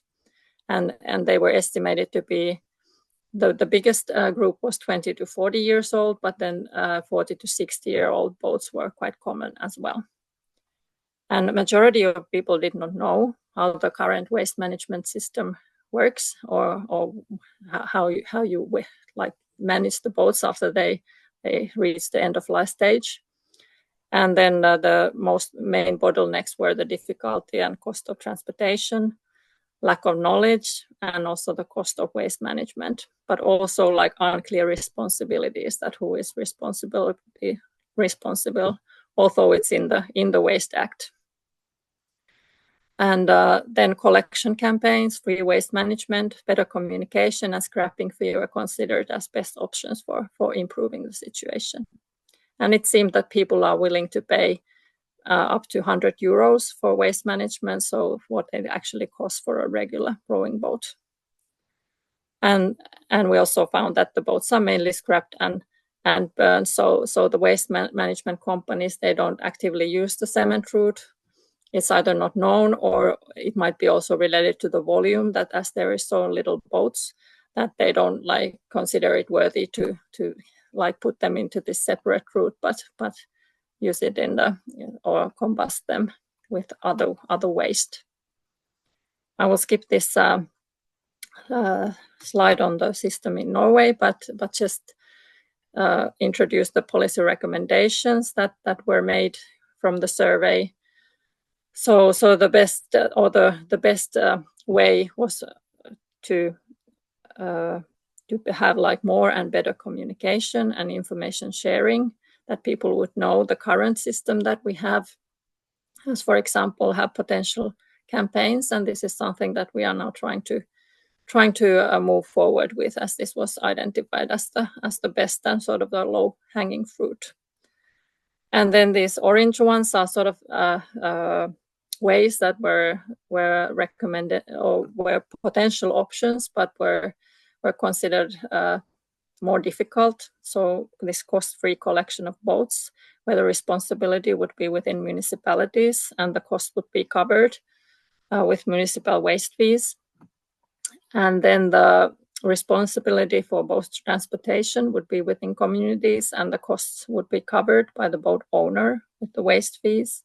And then this scrapping fee, where government support would like encourage people to take their boats to waste management. But these are of course costly options, and we at the moment we don't have the resources for this, and some of them would also need sort of changes in the like legal changes as well before they could be applied. And then these were considered but not recommended was the registration for all boats, also these small ones. It was considered quite bureaucratic, and also the change from a boat that is in use to sort of end-of-life boats, it's often maybe not that strict. It's kind of a slight change, and people might buy a new boat or something, and they would maybe not also like inform the registry that now that this boat is like in the end of life stage, so it might not work even though they were registered. And the extended producer responsibility was it's generally considered suitable for products with shorter life cycles, and our waste management sector seem to think that it's bureaucratic and it's expensive to maintain. But of course, this is one option, but it was not recommended here. So thanks. Thank you very much, Hannah. Quite a different angle, and at least the legal system is there with quite clear indications what can be done in which specific case, both regarding the waste as well as abandoned property. And also a quite clear indication of the need of incentives to be developed and provided. And I was surprised actually to hear about extended producer responsibility system being considered bureaucratic and too administrative. But of course the consultants or those specialists or experts who dealt with that, of course, know better, especially from solid waste management field or recycling field. Okay, are there any questions? I see that there are also several more posts in the chat of today, both regarding previous comments, but also, exactly. So there was a question as well from Phil Horton from European Boating Association about EPR being considered bureaucratic and expensive. The French system does not tie EPR to boat registration, but simply put new boats levy into a central fund to pay the disposal of existing end-of-life boats. So I don't know if you have any comment to that. Well, unfortunately, I'm from the marine unit, not the waste management unit. But we have a specialist at the ministry who works with the producer responsibility. So I can ask her more clarification, but unfortunately, I'm not the right expert to do that. Yes, and also another comment was from Jarkko regarding, the need of changing terminology. So it's not end of life, but end of use that we probably need to rethink when applying for the best practices. And I do agree that, of course, many of those can last much longer, and perhaps extended life of those boats or extended use of those boats should be promoted as well as one of the best practices. But otherwise, if there are no further questions, I think we would need to go into the next section of this introductory opening session of today. So now we talked also about end of use boats, and we will move into marinas. So there will be two further presentations before lunch about green marinas. And I will first pass to Ardo Robin from IVL, Swedish Environmental Research Institute, to talk about Ecomarina 3 project that was accomplished, I think, by now. Thank you. I can't share my screen. Oh, why? Wait a second. Yes, just a second. I will give you the co-host. Now you should be able to do that.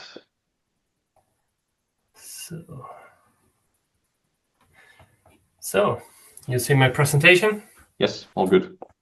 Perfect. So I will talk to you about Ecomarina, and we will leave the number 3 from now on.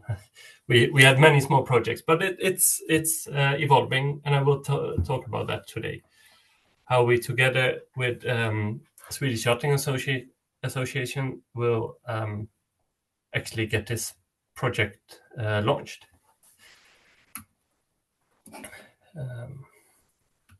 So I will recap the Ecomarina project, and I will continue with what we're looking for next year. So what's the problem we want to solve here?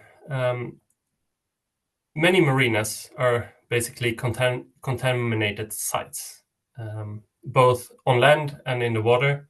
Here's an image of the Swedish west coast, where they sampled sediments, the top layer, for organic butylatin compounds, and almost all marinas are considered a contaminated site. And how do we want to start to clean up this mess? Of course, we have to start from the top. We have to clean up the boats. Then the marinas have to clean up the land.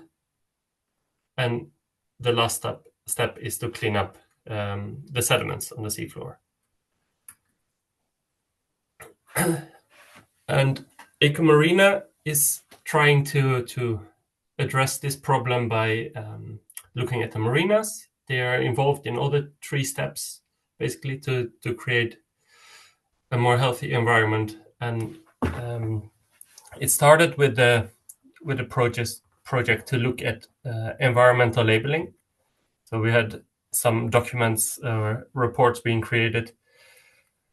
We have looked at environmental labeling, as now is proposed by HELCOM as well. So that will be really interesting to see how we can move forward there. But during this process, it was from a lot of comments where we don't want labeling. It's not the most effective way to do this. So then we looked into creating a standalone digital platform to support marinas in their environmental work. And now we're looking in how we can incorporate this information into an existing homepage, but more about that later. What we also did during this project is we looked at how many marinas are there in Sweden. And we found there were over 2,500 from the estimated 1,500 marinas. So it was a huge increase in marinas.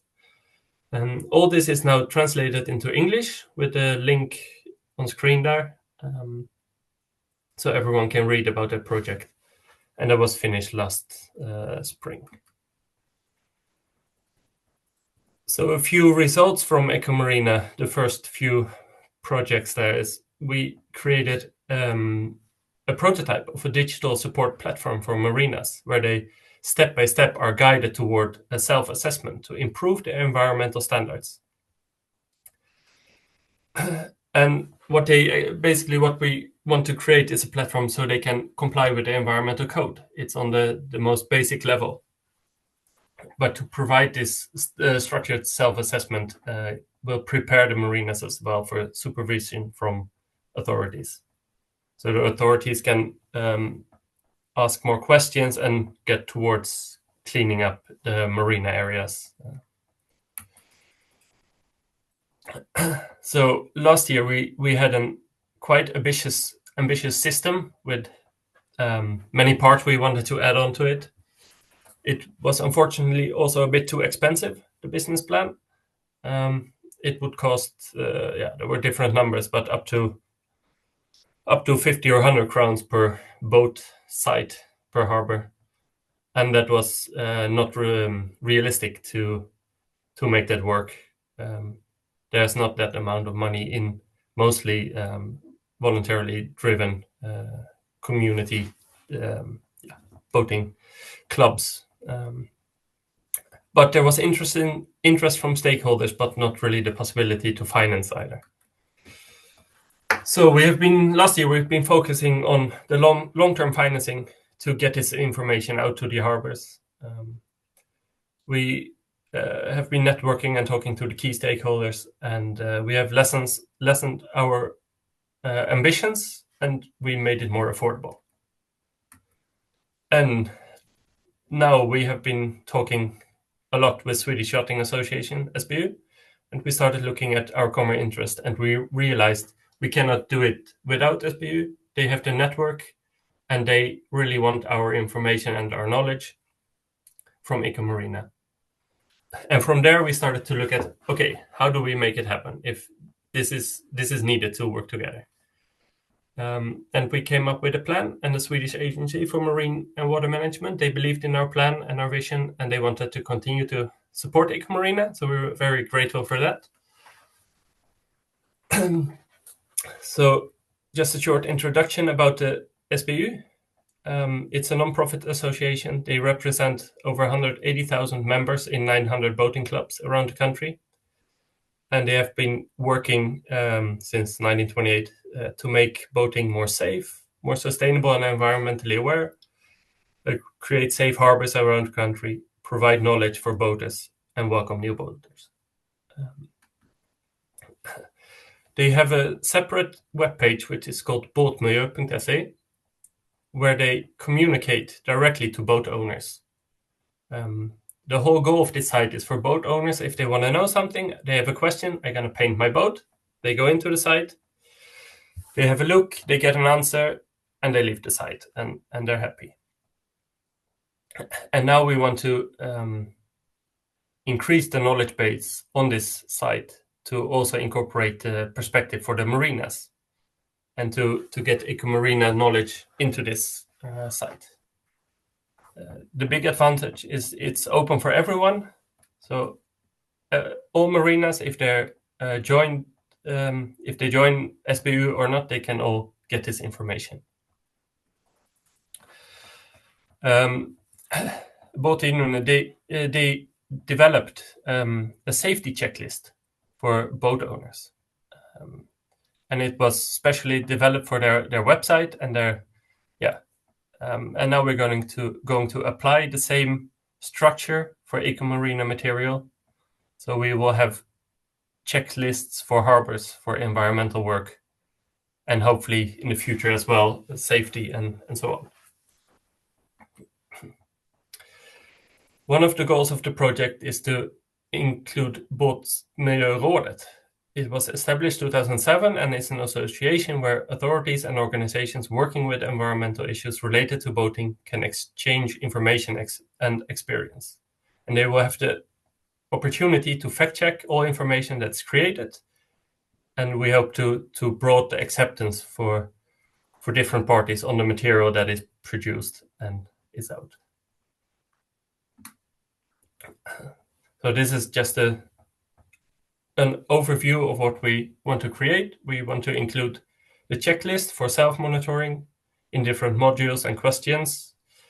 For the marinas, we want to have supporting templates, how to write an environmental policy and an environmental plan, waste management plan, and so on, as well as information material concerning environmental work for marinas. And this project has now been funded, and we have a deadline of the end of 2025, and the beta will be ready by end of May 2025.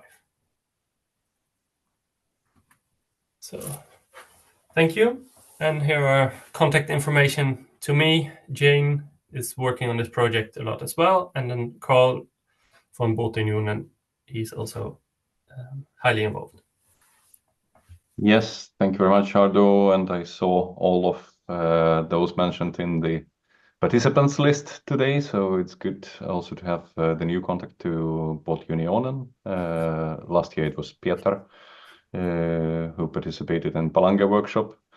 And it's good to hear about the updates, both regarding the Båtmiljö.se development as well as eco-marina, and how this will contribute to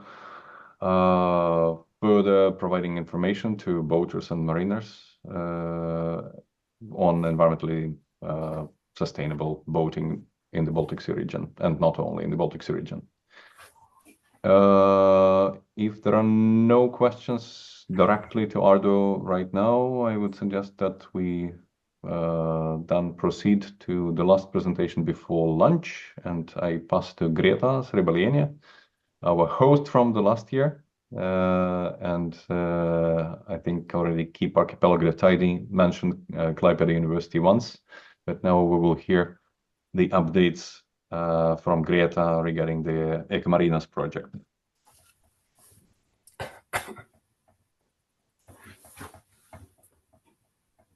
Can you hear me and see my slides? Not yet in the presentation mode, but yes. Okay, I'll try.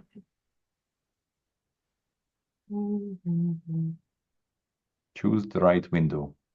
Okay, once again. Yes, all good.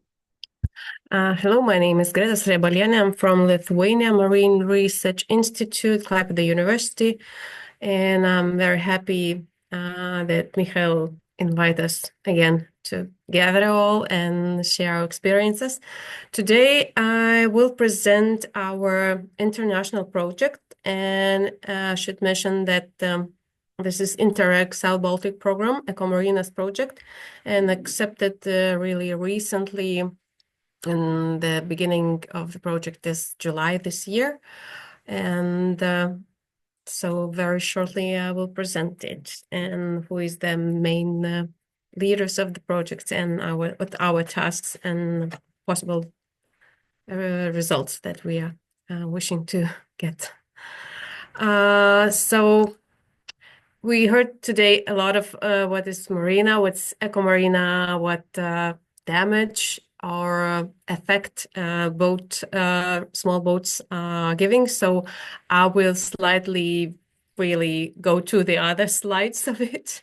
So basically what is eco-marina, it's sometimes really not easy task to say, but we know what's ecology, and mostly we should understand there should be three main scopes. So environment, economy, and social aspects of the eco-marinas. It should be what gives us a sustainable eco-marinas. I really want to show one of the recently published paper based by Emilia Luoma, one of our colleagues that we worked in previous projects. So they did the questionnaire to the stakeholders and how do marina operators itself, what they see as sustainable eco-marina. And the mostly result was that a cozy environment is sustainable environment, and what gives the cozy environment, what aspects is a clean marina, a proper waste management, a safe marina with a lightning, driving restrictions with a high vegetation, activity-filled marina area, stronger waste management, shore pump out equipment, anti-fouling coatings. So these are the main points that were reached out by the marina operators. So all these, or mostly of these aspects, we also will try to cover in our project. So basically there is 4 work packages, and now we are in the stage of work package 2 when we engage stakeholders about diagnosis and information gathering, mostly about the marinas, and we are now preparing one of our project partners are preparing the questionnaires to the marina operators, what they see, what is the lack of the information about the sustainability, what infrastructure is lacking, and all. So basically in January next year, 25, in January, we will have the survey, and it will be done till in 3 months. So at the middle of the year, we will have results. The next work package is 3. There's capacity building and transfer of knowledge. Would like to even now invite all of our presenters because we will have workshops for the marina operators and the users. What is the best practice of the sustainable marina? What we need, what infrastructure is needed in order to transform marinas into more friendly, into more friendly scopes. And so the workshops are planned in next year, April, September. And the last work package 4 is the implementation of investments in the marinas. We'll later show in which marinas, in which countries the investments will be done. So this is mainly the whole structure of the project. And our main goal of the project is to develop solutions and standards for sustainable water management in marinas. It's very close to what the colleague just before me presented. Considering the project, we are 8 project partners from Germany, Poland, Lithuania, and Sweden. The duration of the project is 36 months. So we just started in July and it will end in 7 in June. So I just have put it the main, how to say, more or less deadlines, what will be developed and in which year. So as I said, in year 25, we will make a workshop for marina administrators about sustainable management, water conservation, and the protection. I heard today a lot of presentation that we think personally think could be very good to distribute to other countries and marine operators. Then we are planning to make risk management environment action plan for these marinas that are included in the project. We also will develop, according to the survey, which will be next year, we will develop online self-assessment tool. And the final project meeting will be the forum of the Sustainable Sailing Infrastructure Forum, which is planned in 27 in Poland, in Gdansk, in the main partner city. About the pilot component of the project, so there will be 5 pilot studies from Neriga municipality in Lithuania, Tolmitsko Komuna Pomeranian Voivodeship.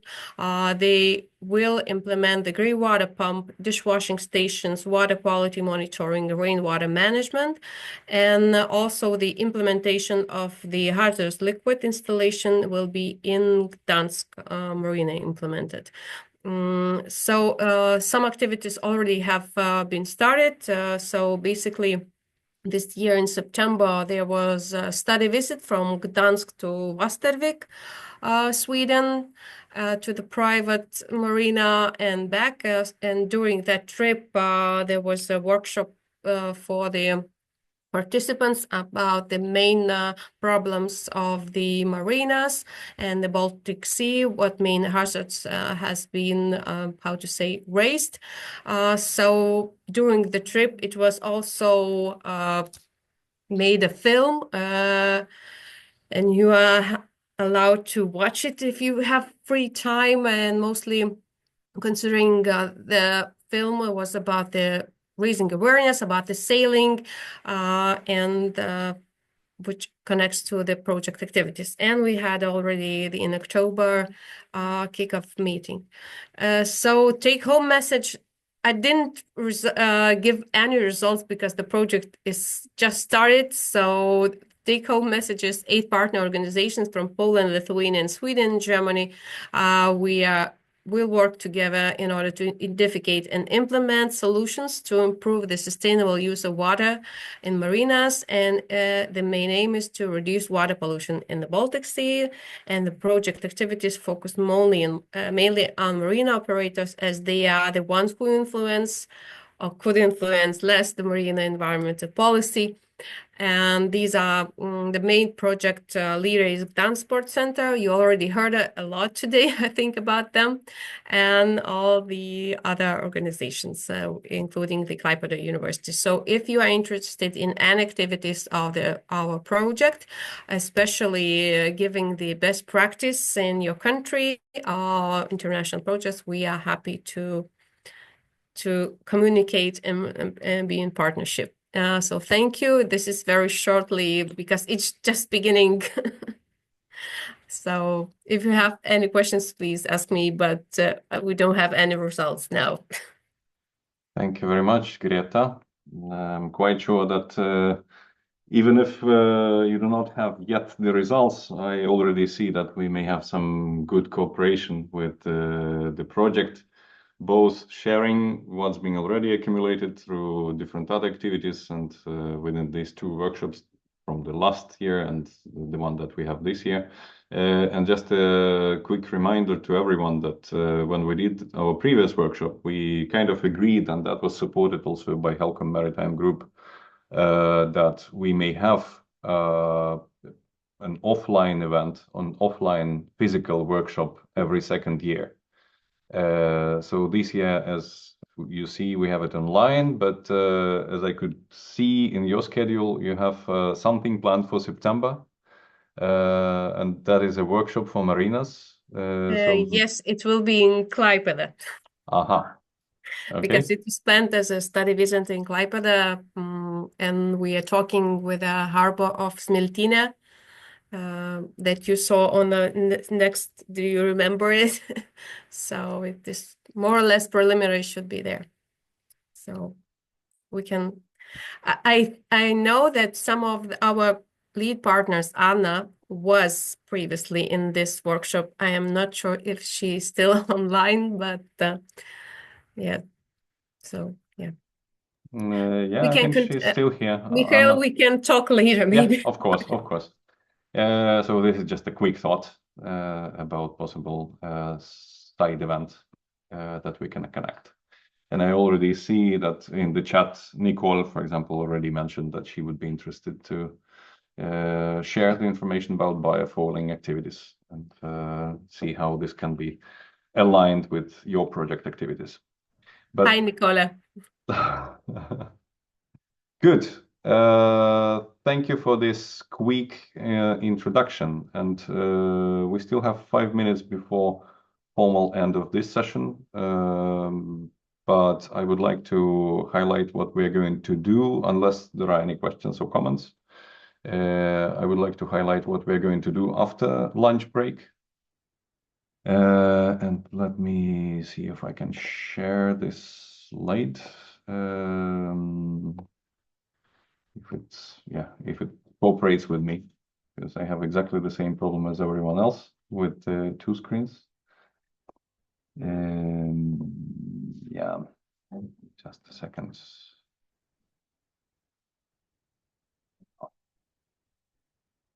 Yeah.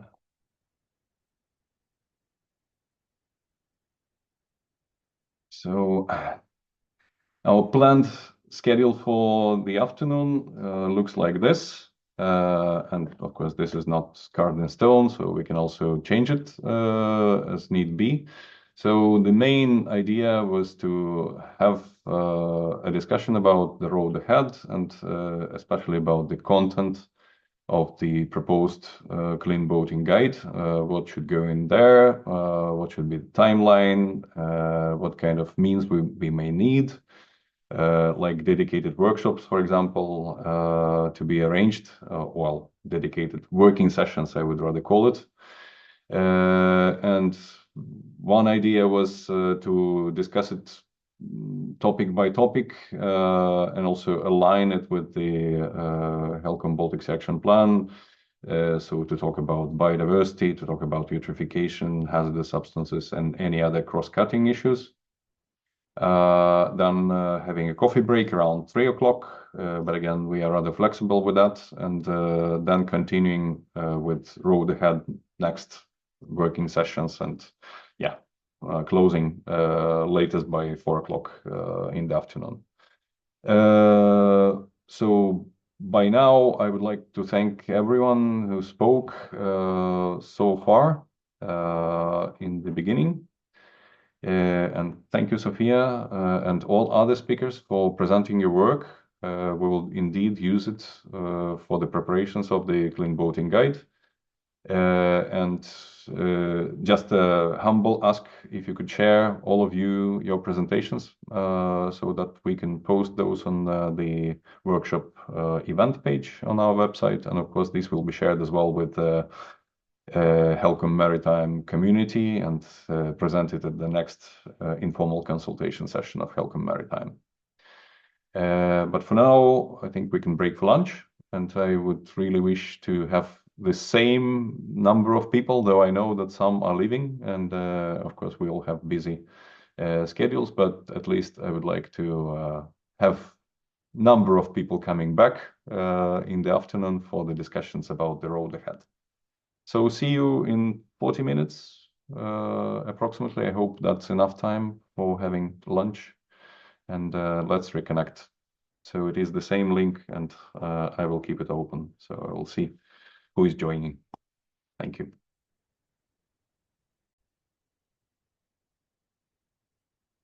Okay, well, thank you once again for everyone coming back in time after the lunch break. And I hope you had a nice lunch.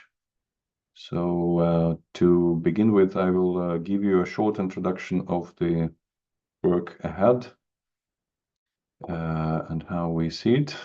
So let me again share my slide. I will manage to resolve all the screens issues. Yeah, so just a second. And meeting at the same time, people do the meeting.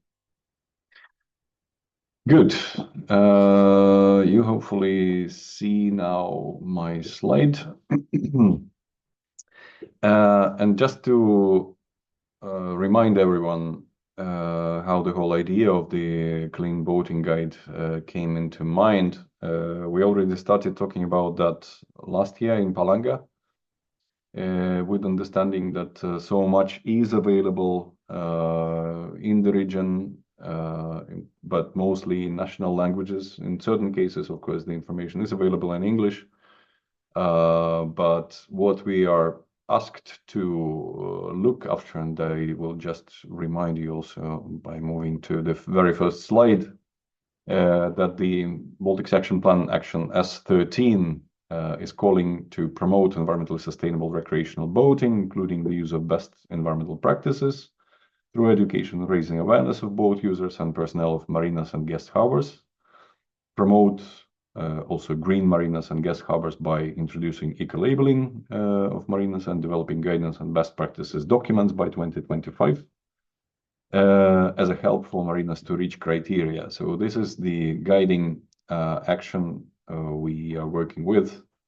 And back to the boating guide. So we have realized about the need of such a integrated joint document or collection of best practices already last year, or perhaps even earlier. Some have realized that.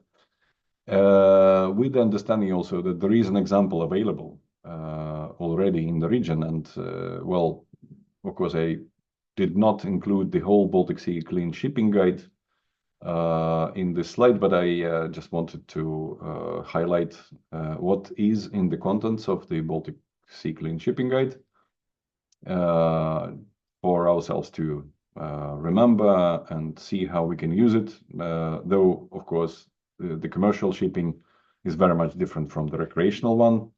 But nevertheless, you see on the right hand of the slides what is included. It's both about general introduction.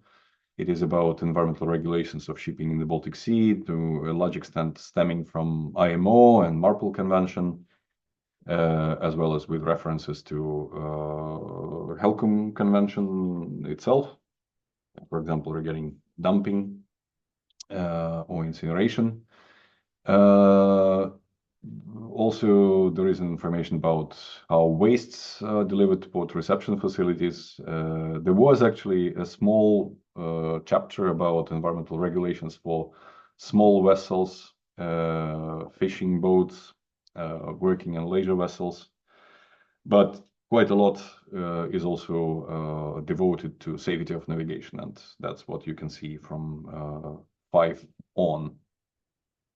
And well, the last parts of the Clean Shipping Guide are devoted also to reporting obligations in case of an incident is observed, and also detection and prosecution of offenders of anti-pollution regulations. But I tried to think also over what could be the approach for creating the Clean Boating Guide, and this is, of course, just a very first thought.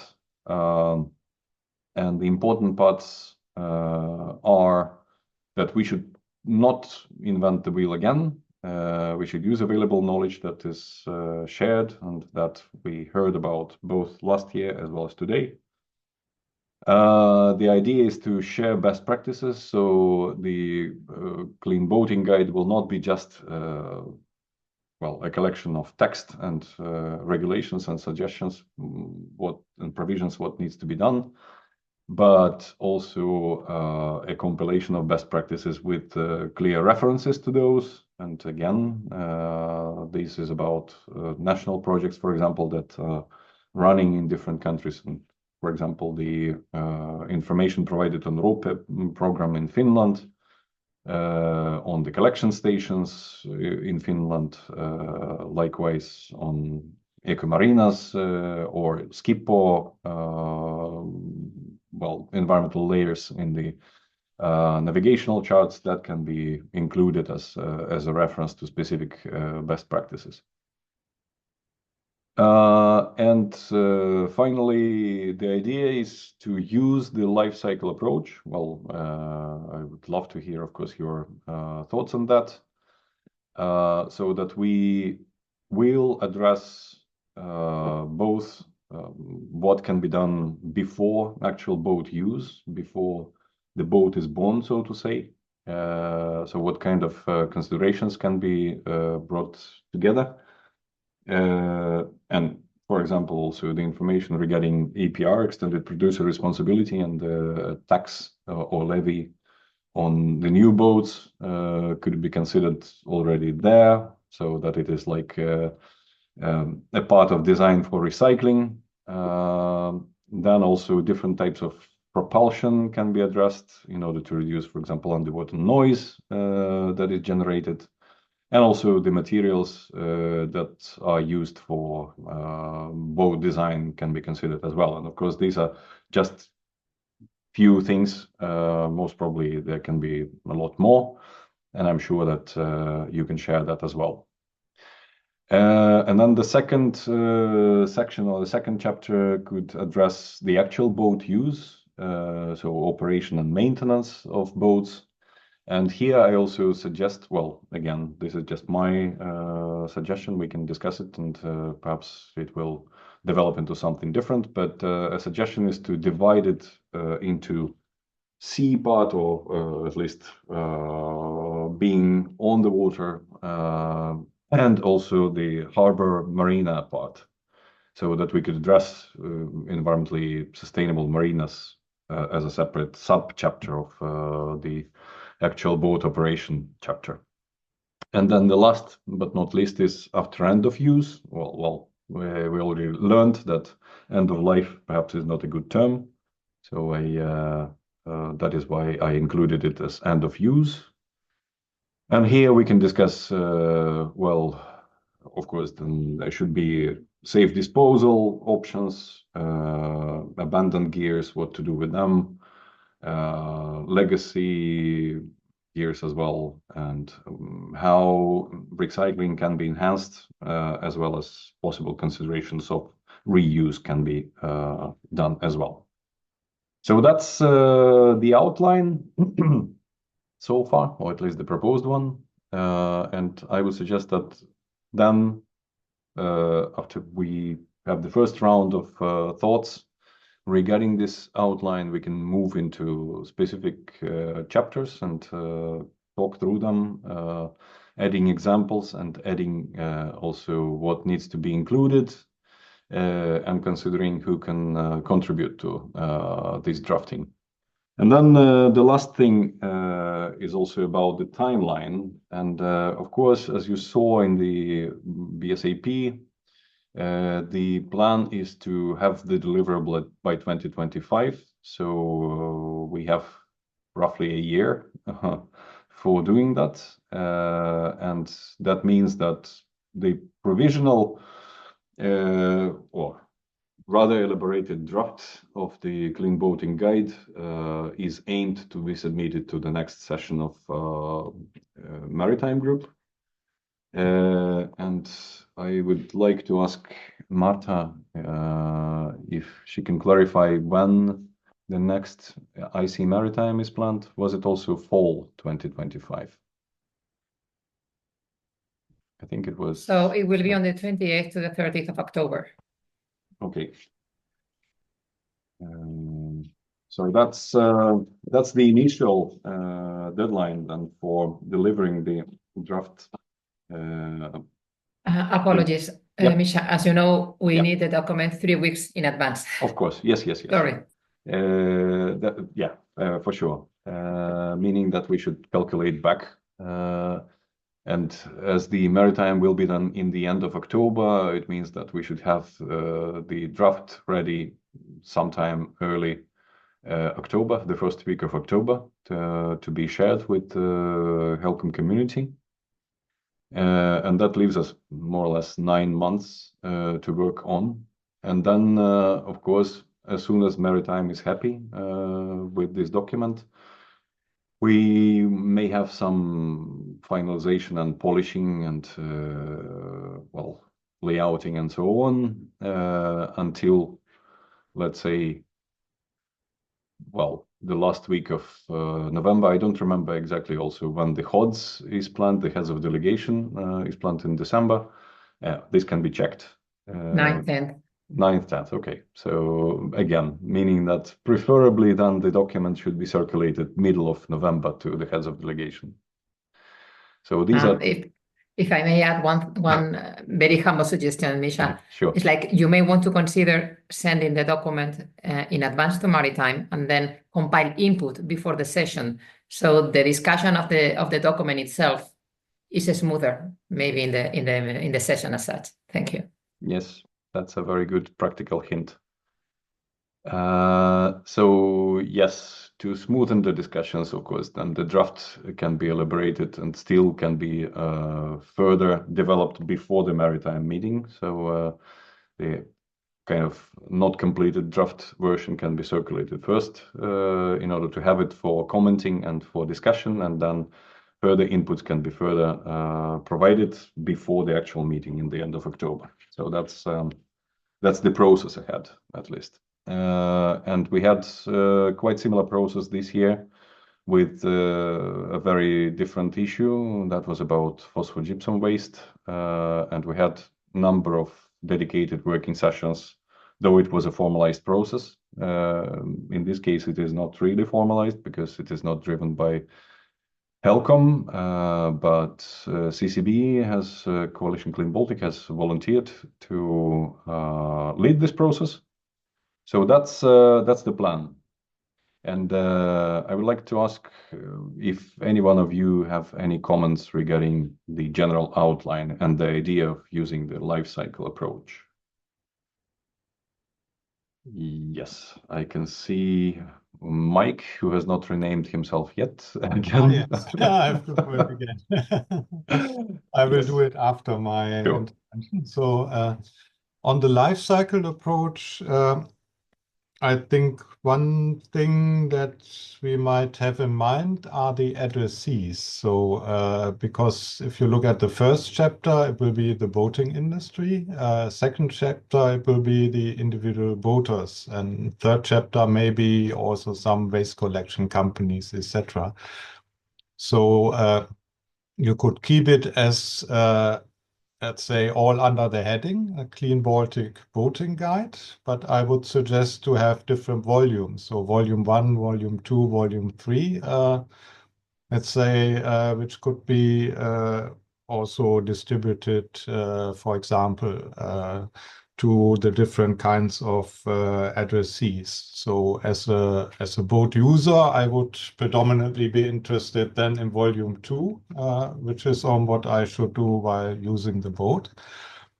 And there are also another suggestion in general for HELCOM, because the training of boaters is very important. And there I would suggest to take up contact with the UNECE, which is responsible for coordinating, let's say, their members on the International Certificate of Competence. And there is also a very short mentioning in this resolution 40 on avoiding water pollution. But maybe one could also work a bit more on that and establish more precise criteria for the boating training when it takes place in as far as environmental protection is concerned. I remember from my courses in Belgium here that this was a topic, but it may not be the same everywhere, and maybe also there are some areas where some additional attention could be devoted to.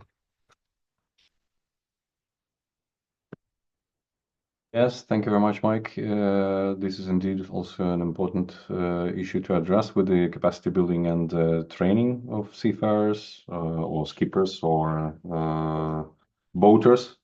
And this is also quite well developed in different countries. So besides the international standards and international provisions, we are also in contact, for example, in Sweden with different yachting associations that are providing specific trainings that can be shared, of course, also as a type of best practice, because these are different courses that they are offering. And indeed, I also agree with you that having different addressees or recipients of this clean boating guide definitely makes sense. Also because of the different nature of those stakeholders. Yeah, so well noted. Yes, Philip. Hi, thank you, Michael, and good afternoon to everyone. For those who don't know me, my name is Philip Easter. I run European boating industry, which is the European association of everything related to the industry side of recreational boating, from boat builders to marinas, charter company, distributors, and everything in between. I wanted to also provide a bit of feedback, and I very much share what Mike Schmal has just been saying. I think what we saw this morning and we will see this afternoon is that there's a lot of great work being done in the Baltic Sea, and this is just a small selection of a much bigger picture in terms of work being done and best practices. I would just maybe caution a bit in the approach, in the depth of the approach, because what you're suggesting, Mikael, is a pretty massive undertaking, to be perfectly honest. The main question that I think we need to answer is, what is the problem we're trying to solve? And what approach is the best to solve that problem? Of course, part of it is that there's a certain line in the Baltic Sea Action Plan, and we need to respond to that. But do we need a new guide, or do we just need a very well done collection of best practices? And I would lean towards the latter. And then the aspect that also Mike Schmal just addressed is the target audience. So what is the target audience? If we think, I guess this clean shipping guide is probably more related to regulators and the industry, whereas if it's related also to boaters, to the average consumer, obviously that's a very different communication measure. And I don't know if this is the way to address them, or if it's maybe better through existing organizations. But if we, for example, take the end of life topic and we look at what is relevant for the industry and for regulators, that's the bulk of it. The user needs to know, okay, what do I do with my boat at the end of life? And how do I keep it on the water for as long as possible? So we have to separate quite clearly what is our target audience. I think it's maybe ideal would be maybe a collection of best practices, and then organizations that are part of this, the industry, regulators, the boating organizations, the boat user associations, yacht clubs can share all of this. So we just need a very well done collection of best practices and translation. I would also, you had on the slide, so I will really follow what you said, Mikael. I think we shouldn't reinvent the wheel. For example, for marinas, there's a lot of great certification schemes out there, from Blue Flag to many others, which are well recognized across the world. So we don't need to reinvent that, but maybe just provide information about this. And then just one part on the end of life topic, which is obviously a big one for us, and it provided a bit of comment in the chat as well. I would suggest that is maybe the focus of this work, and I would invite everyone to join that piece of work. Is this work being led by the European Commission, DG Maritime Affairs, the EU Network for End of Life of Boats and Composites, which I already put the link in the chat, and that is something that will start up properly now, where all of these discussions will take place. And I think that's the place to discuss what is the regulation, what are the best practices on this topic, to focus different areas of discussion. So that's just my 2 cents basically on the way it should go. But I think there's a lot out there, so I think we, this group, CCB, HELCOM, can help a lot with dissemination of this best practices, translation, contacts, and all of this. Maybe keeping them updated if it comes out of EU-funded projects. The challenge is often that at the end of a project, there's sort of a gap on what happens next. So maybe that could be part of the work. So yeah, just my 2 cents here. Thank you. Yes, thank you very much, Philip. This was indeed not my aim to say that we are doing something new, but exactly aim to collect the best practices and showcase those best practices and share them as much as possible. So I fully agree with you, and also thanks for specific points about target audience to be properly considered. And likewise, yeah, as you said, also when it comes to specific best practices, like those related to labeling of marinas, indeed, there is no need to establish something new, but rather promote the existing ones and see how they fit. And there are already even national schemes available, like the Keep Archipelago Tidy, for example, and the flags that are provided to marinas that are participating in that scheme. So yeah, and also thanks for the end of life and the need of connecting to the Digimata work on this issue. Okay. But then I would suggest that we move on and dedicate some time to feeding in into the specific chapters in order not to forget what to put into, and also see who and how can contribute to that. And we had, thank you, Marta. There was a supporting document also shared, so in the chat, so some information regarding implementation of S13 has already been compiled, and we should not forget about that and use it in our work. But now I will again turn to my slides, but I will use them in the writing mode, so to say, so that we address each specific part or each specific section, at least how it is at this stage. Maybe in the drafting process, we may come back to, well, reshuffling the outline so that fits best.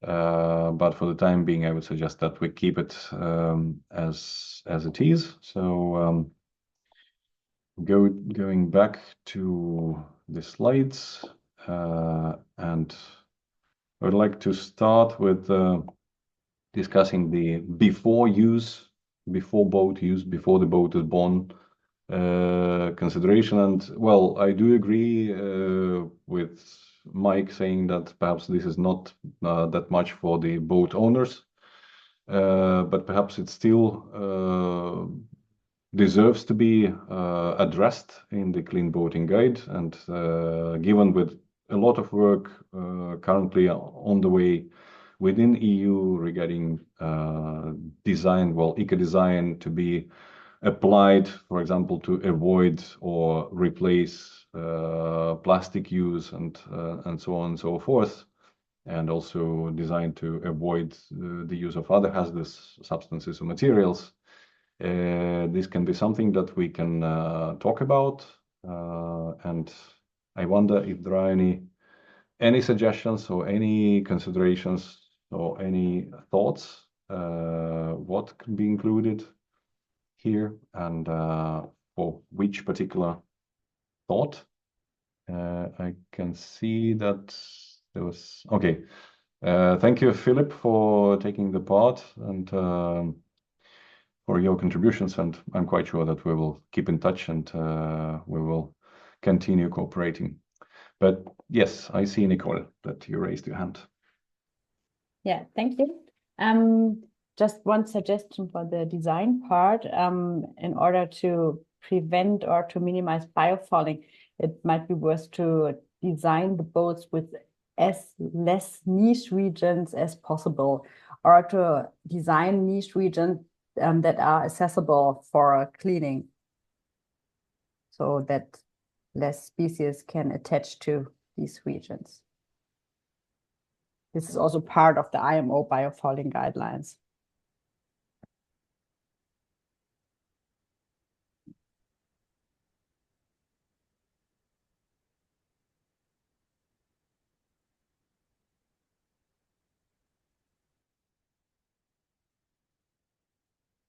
Something like this. Yes. Any further thoughts? And then an immediate also feedback response from my side would you be able to draft something on that? Maybe provide some references as well? Or this is already in the biofouling management guidelines? You know, it's not in the guided for recreational boats, it's in the IMO guidelines for all boats, or for mainly for commercial ships. I can try, but I'm not in the design part. So I'm a biologist, so I don't design any boats, but I can try to figure out what can be used from the IMO guidelines. Okay, thank you. Then I will not even mention here so that we can have that in the notes. Okay, I saw that there was something in the chat with Jarko. Okay, so in boat design, everything is done already to prevent niche areas as they increase fuel consumption. Well, that is correct, of course. But on the other hand, I guess that there are still possibilities of looking after that and seeing what else can be done. But yeah, I do agree that, of course, from the point of view of fuel consumption and energy efficiency, well, the hull is designed in a way that it should minimize tension and friction forces. Okay. Any thoughts about propulsion or materials?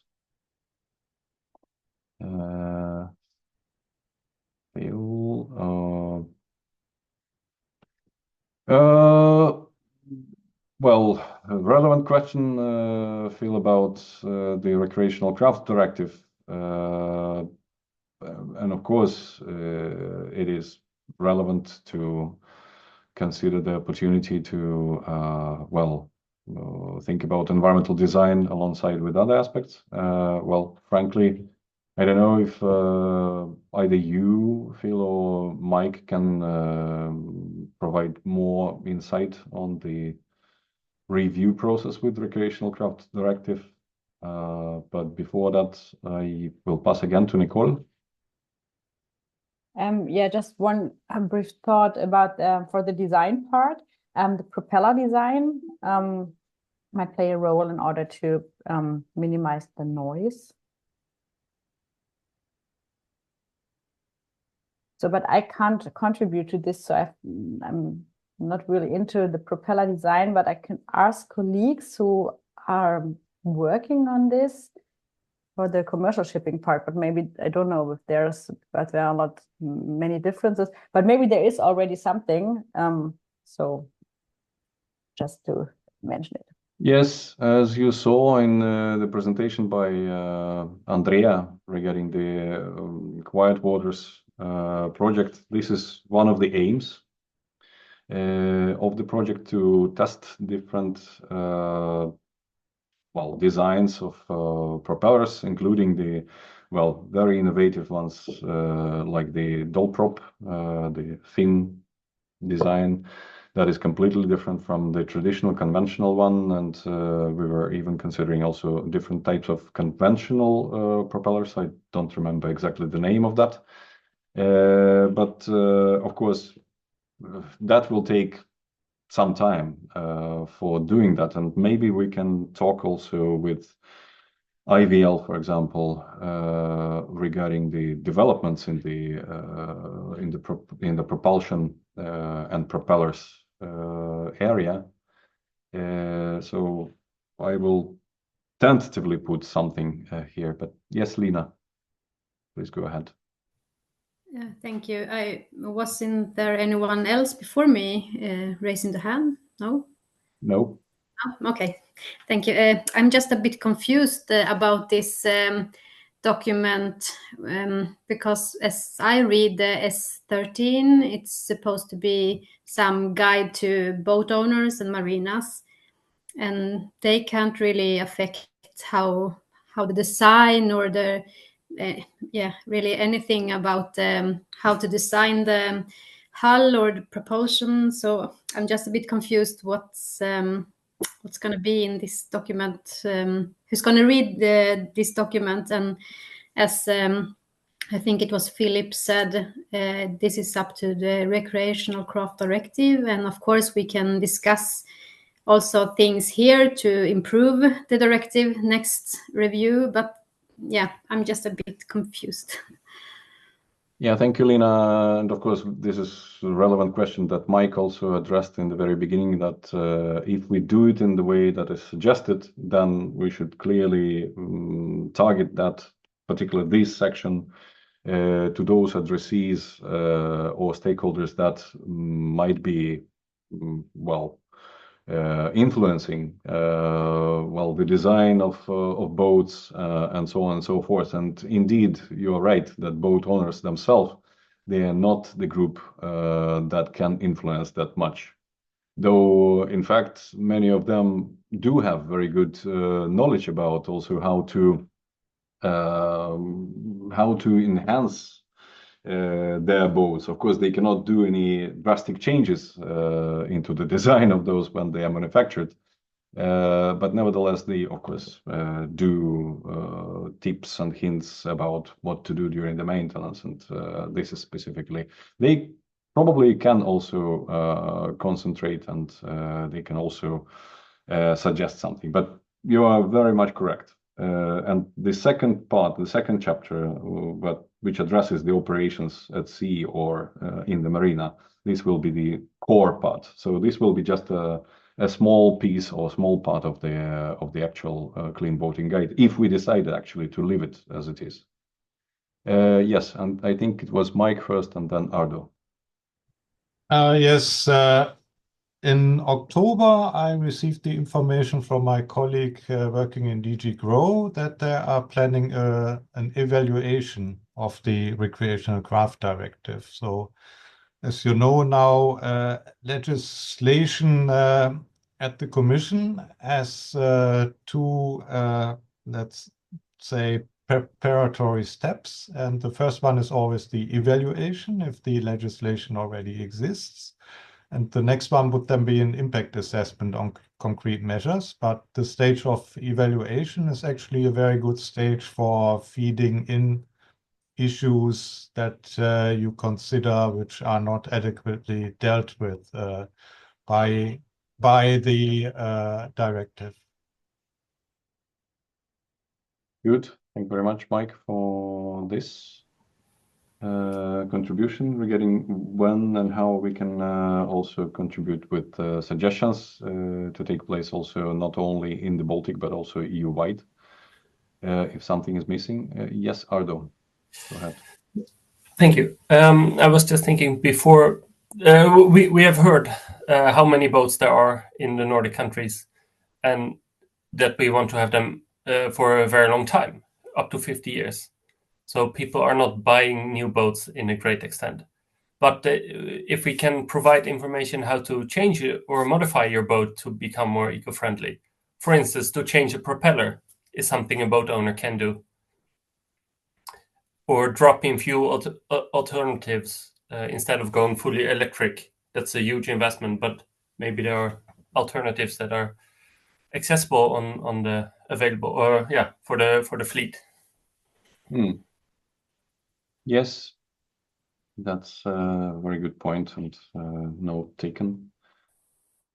Yes, and I myself also mentioned APR considerations that can be addressed also, like design for recycling.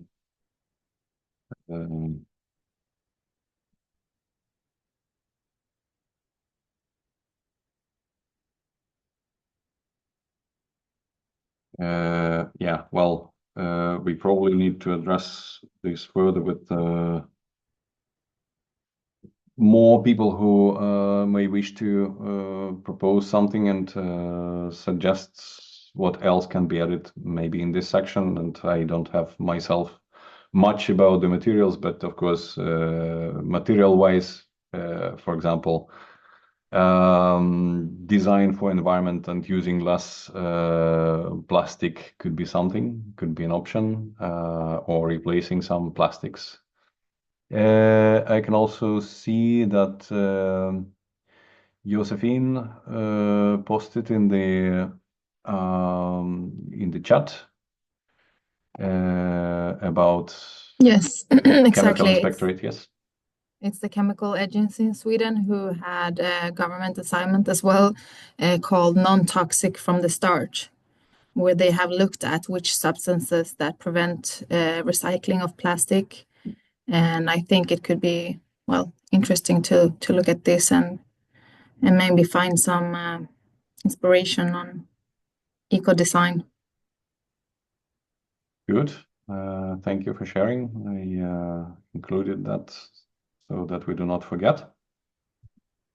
Okay. Well, as we discussed, and not to confuse everyone, this is not meant to be the core of the Clean Boating Guide, but anyway, a certain discussion about that would be helpful, and actually even for the boat owners to understand, even if they would be considering buying new boats, what could be or should be in their thinking, in their environmental considerations related to purchase of a new boat, if that will at any stage emerge. But the core, yes, Mike, is it something new? Is it legacy Kent? Yes, maybe something on the propulsion. Are there some criteria, let's say, for marinas? For example, now you have always electricity on the pier, but if everybody would start charging their boat, if they are electric, then probably that would blow all the fuses.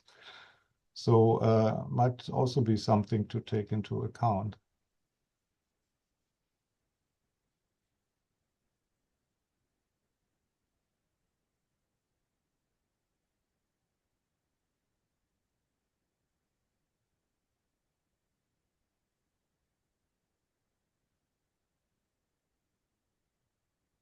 Yes, indeed, electrified boats, that was also something that we considered, and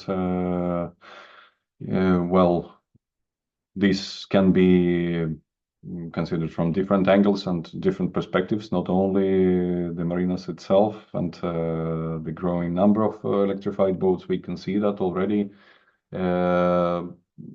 being available in many cases, but it's also about the noise produced as well, and that's what we have learned at least last year, that electrified boats do not necessarily generate less noise. They generate less noise from engine, but not less noise from the propeller. Yes, and I see Alexander wants to say something. Yes, I don't know how realistic this proposal is, but is it possible to suggest installing AES on board of small crafts? If not AES-A, but there is also AES-B, which is more easy maybe to handle, and it would help us a lot in noise assessment. Yeah, well, here we need help from people from the regulation side, and whether it would be at all possible to introduce AIS on the smaller boats, because they are not obliged, of course, with the current safety of navigation regulations. And those are used mostly, and they're put in place on the boats mostly for the safety of navigation. But I do agree that this can have other different considerations. And even if we think about, we are, of course, already jumping into the operation part, but on the other hand, if these are not included or manufactured or pre-installed on the boats, then there is even less, perhaps, possibility of doing that at a later stage. But yes, I do agree. This is not only about understanding of noise, but this is also about understanding where the boats are operating. And for example, also linking it to what Sophia presented today from the integration of environmental layers into the navigational charts, and also avoiding of the protected areas, and also alerting boat owners about well, specific features of a specific area where they should reduce their speed, for example. These can be digitalized and integrated into a kind of an advisory system for the boat owners. And likewise, I actually thought what can be included here as well, and that is unfortunately again from noise perspective, but eco sounders. Or fish finders. These as well is applicable during the operation phase, so we can come back to that as well. But again, many of them that are installed on different boats, they can also be set to a default that they are operating constantly. So as long as you launch the boat, as long as you turn it on, the eco sounder will be turned on as well. So basically, you will have emitting of radio signal throughout the whole voyage, which is probably not needed throughout the whole voyage. But that's just a consideration, not to forget. Yes, and I saw that there were a few more issues or posts in the chat. And that is again from Jarko about EBI working on life cycle analysis to provide tools for the boat builders to conduct eco design. Perhaps we should be more in contact with EBI on that. And as for AIS-B transponders, well, this is about the financing and investment needs to install, of course. So it is, yeah, in the range of over €1,000, which is of course a cost. So that is another side of the coin, of course.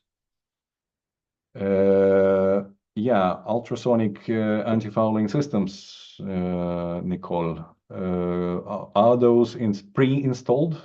If you can clarify your comment. No, I'm not sure if they are pre-installed. Maybe some of the boat users knows, but they are a source of underwater noise and maybe an increasing source. So it should be considered. I'm not sure if in the design phase or in the use phase. Yes, and I saw that Marta also has raised her hand.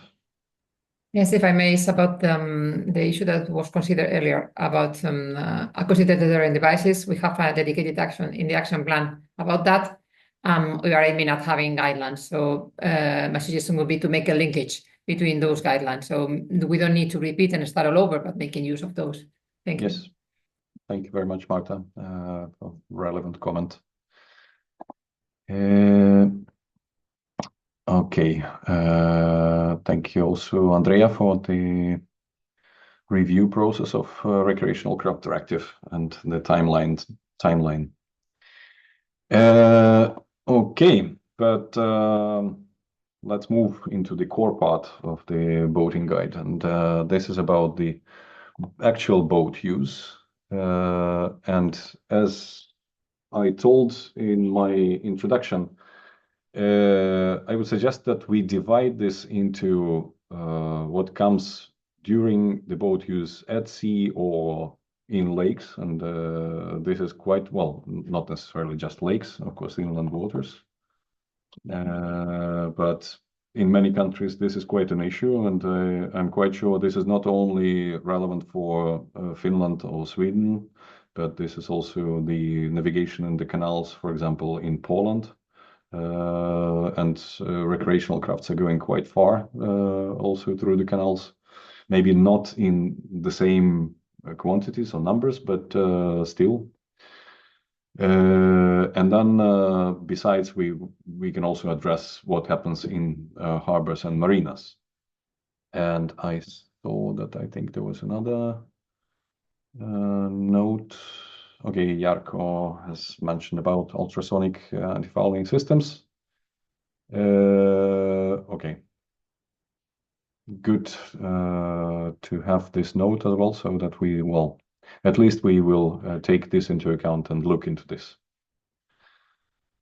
But okay, let's start with boat use at sea or in waters, and talk about what needs to be included regarding specific parts, well, not just parts of the BSAP, of course, but with regards to biodiversity, eutrophication, and hazardous substances, and at least list those that we also remember what to include or what we think would be relevant to include.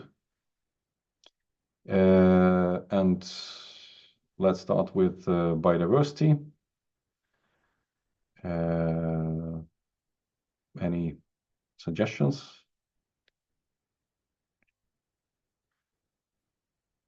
What we have addressed, for example, already today is the navigation in marine protected areas or protected areas. And that is, well,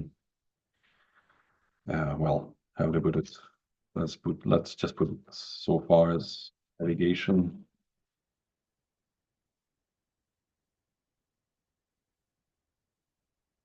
In MPAs. And that would imply, of course, anchoring practices in order to avoid damage to seabed. That would include as well slow speed to reduce erosion, but also to reduce disturbance of different species.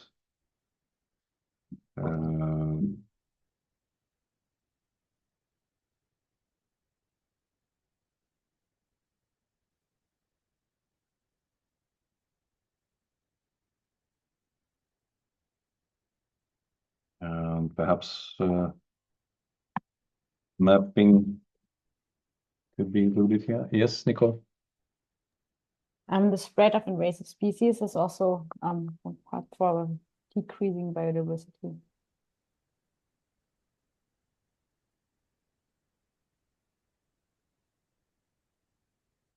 Yes. Maybe something on underwater noise. Indeed.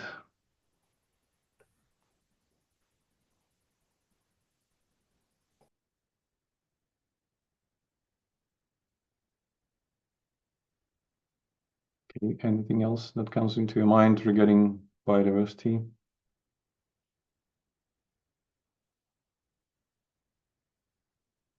Well, you can come back. We will continue populating this so that at least we have a longer list. And if something comes into your mind regarding biodiversity later, please just raise your hand. For eutrophication, obviously it is sewage or grey water.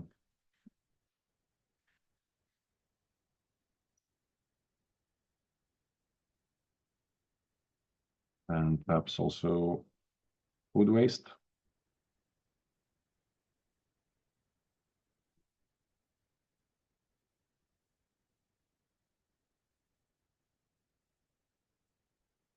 Anything else?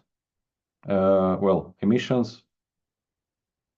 We have actually, I think, addressed last year in Palanga with the estimates from, I think, Finland.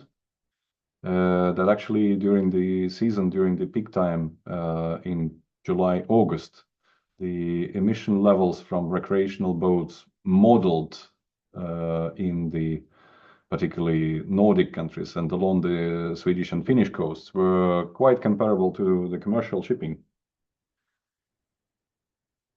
And of course, this is not only about NOx, but at least NOx emissions are contributing to eutrophication.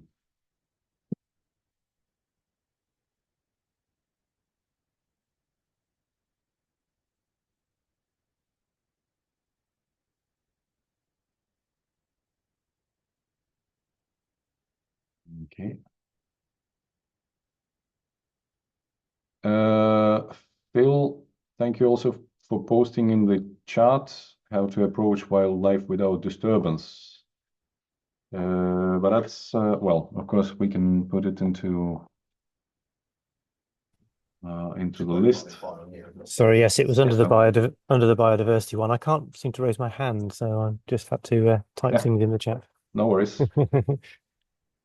No.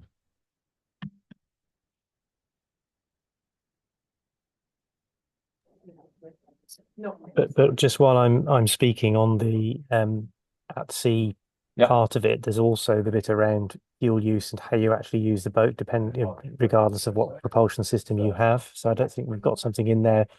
I know we've got it in terms of selecting the propulsion system, but in terms of the way that you actually drive the boat, that kind of carbon emission side of it.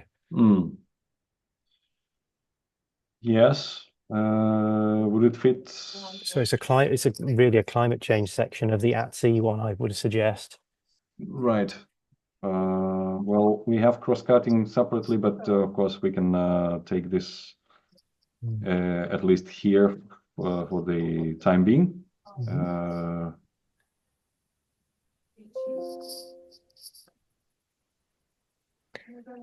Yes, as I say, I was thinking of a separate section under there.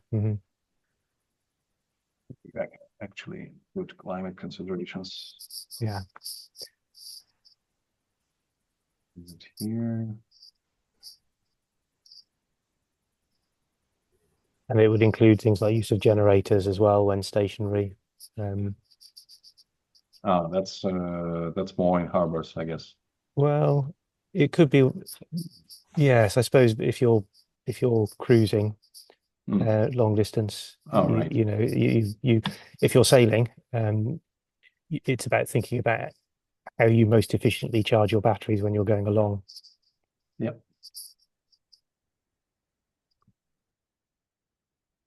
So just use another slide for harbors, marinas. And this one will be mostly at sea. Or okay. Okay, somehow hazardous substances faded away.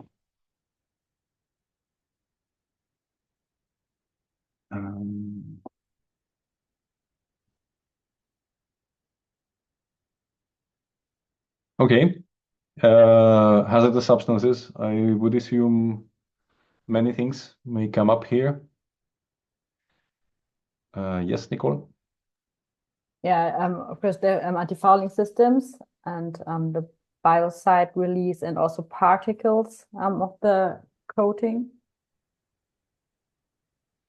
Maybe, I don't know if in-water cleaning is also one factor we can discuss here, or maybe, I don't know, somewhere else, because during in-water cleaning, these substances might be released.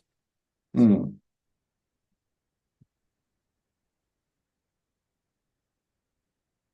Yeah, let's put it here, at least not to forget.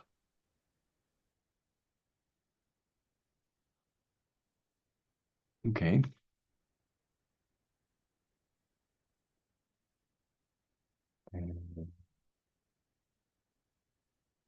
Oh, well, the substances are, this is where they are dumped to a different place.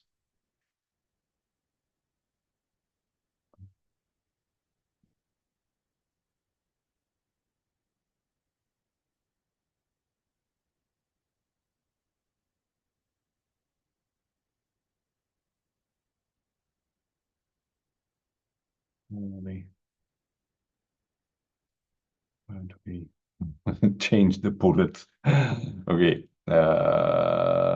say a second. Just shift and tab. Yeah, no, I know, but it is just covered by covered in the menu now, so that I cannot reach it. Now it is like that. Yes, Lena?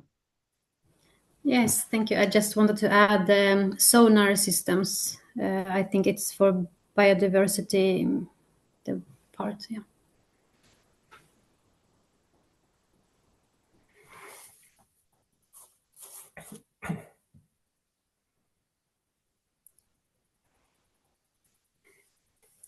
Yes.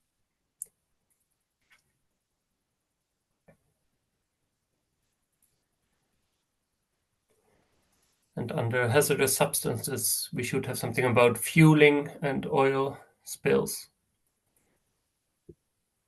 Yes, and that is that usually does not happen at sea, land, unless you do something, unless they are floating, well, fueling stations. But usually that happens more at harbors. And yes, I see that Jutta raised her hand. Yes, I was wondering if this was the place where littering should be mentioned. Hazardous Yes, of course, substances. yes. And then also, my colleague Katrina was here wondering, like, about like recycling on when you're on the vessel. It's not a hazardous substance per se, but somewhere. Well, we can probably extend it a little bit, so it is like hazardous substances and litter, so that we can have recycling on board.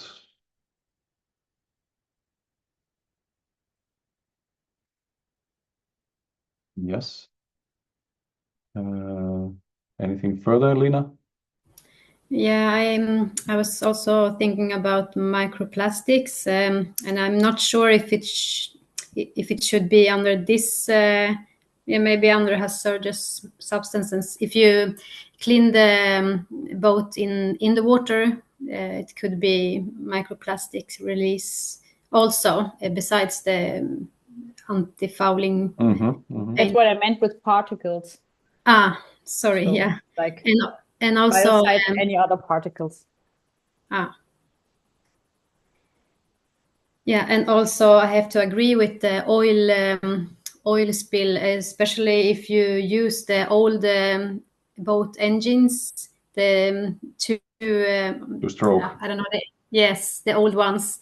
There will be like 30% spills during the use of the engine. So I think that should be also included. Yes. And to inform the boat owners to not use those engines any longer. Yes. Phasing out. Good. Yep. Very good. Thank you, Andrea, also for being with us. Okay. Any other thoughts?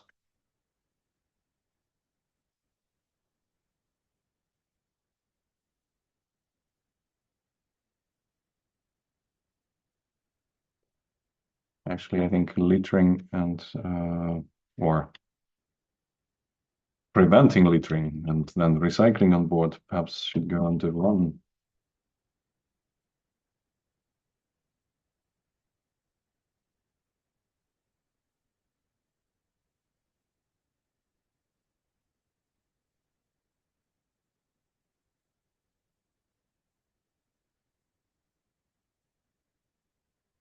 Okay. Yes, Marta? I'm thinking instead of recycling should be managing on board. True. Thank you. Waste management on board. Yes, Nicole, you still have something? At the point climate, maybe how to drive and maintain the boat to reduce emissions.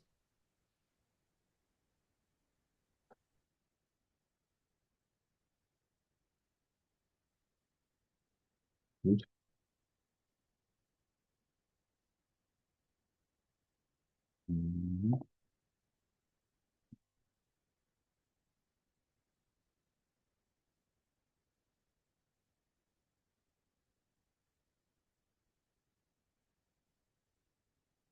Okay. Anything else, Nicole, or was it your legacy? Good. Well, let's keep it as it is for the time being, and move to the next one. So moving to boat use at harbors and marinas, and do the same exercise with this. That will list something to address. And here I rely on the expertise that we have with you, Jutta, and Katrina, and yeah, Nicole. Go ahead. Yeah, I have one question. Is it at harbor and marina on land or in water? Well, I think it is both. Okay. So I think most factors are the same, or? Yeah, pretty much. Well, yeah, not all. All right. Yeah, because, well, at least we do not have here the anchoring in wildlife places, so this is not exactly. But yes, Lena, maybe you can start. Yeah, I could add like 10 organic compounds and all biocide hull paint, both when you paint it and when you scrap it off. I don't know the English word, sorry, but when you take the old paint away, especially the TBT, and also when you do this conserve of the engine in the spring, also a lot of the glycol goes into the water. Yeah.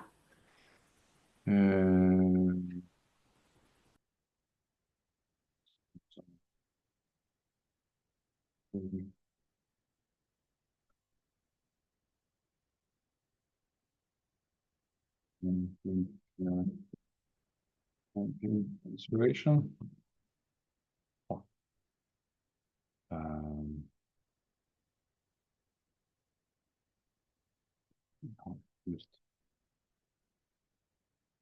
Engine conservation. Okay.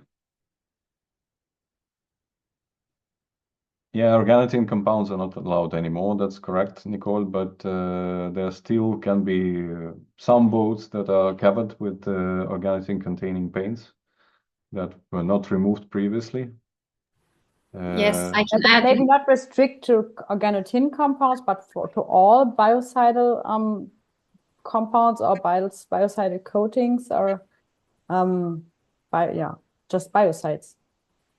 Yeah, I just wanted to mention those specifically because then you have to handle it in another way because it's so toxic. And in Sweden, about 25% of the hulls are still have TBT. So for us, it's a big problem.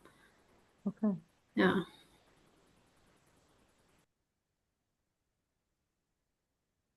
Yes, and I think it was first Katrina, and it is in line with what Jutta, I guess, wrote already. But yes, please go ahead, Katrina. Yes, thank you. I was wondering that there is quite a big change, big difference between the harbors if you are talking about a club harbor where you maintain the boat or a guest harbor. Because in club harbor, you do all your work before winter and you prepare the boat for the summer. So there are much more effectiveness of the impact to the nature in there, and there you kind of have to be more careful because I don't think that many boaters want to change the oils, for example, in a guest harbor. They prefer to do it at the club harbor or the home harbor.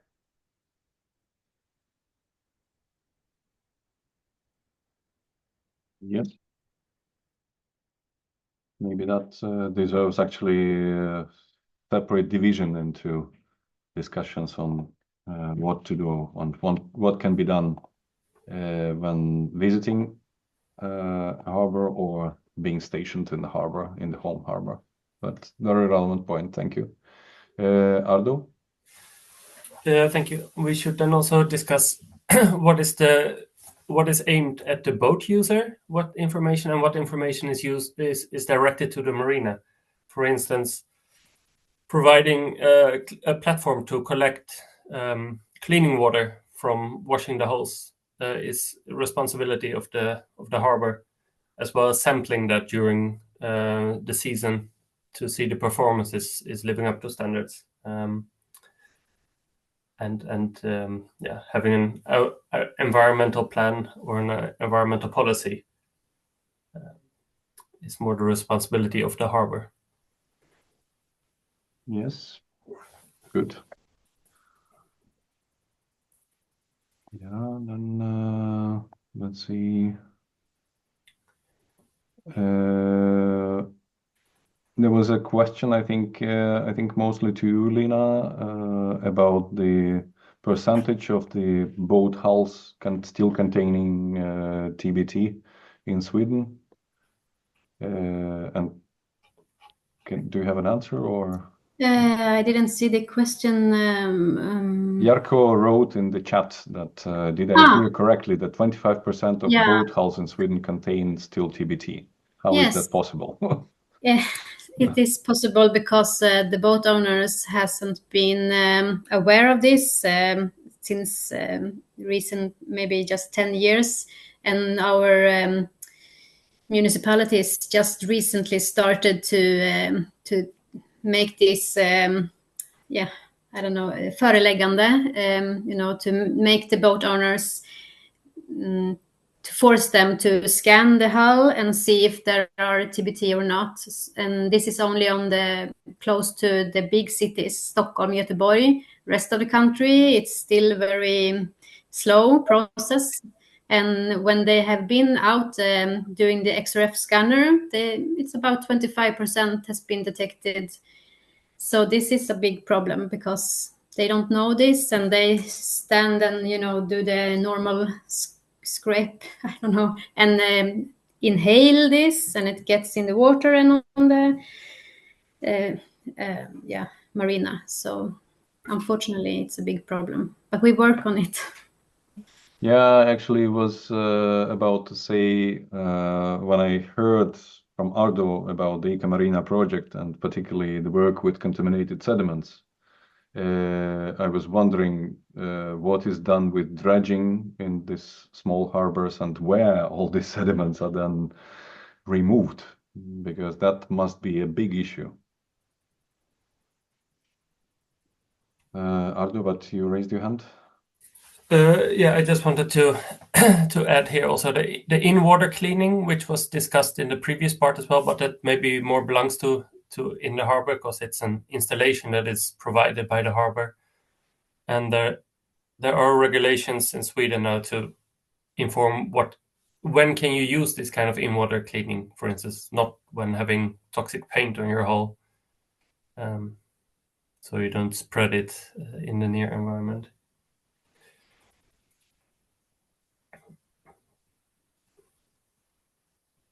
Yes, Nicole?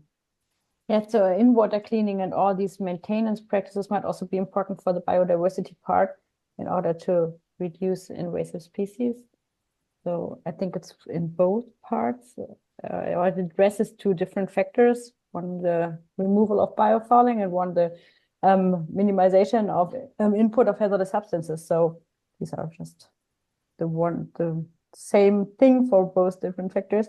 And just not just in-water cleaning, is also out-of-water cleaning. So that you have a separate cleaning place where the water is collected and filtered afterwards, and not just again into the marina water. Yes, and I think Marta.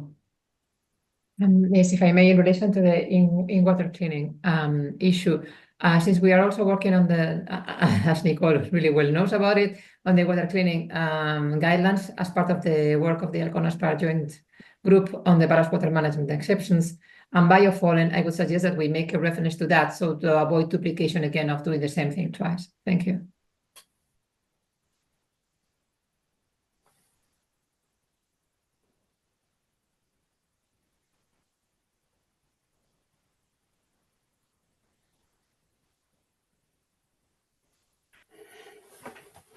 Yes.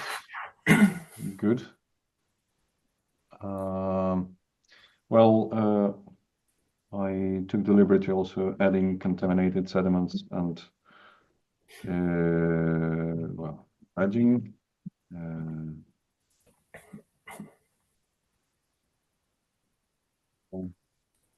Because as to me, well, of course there is dredged.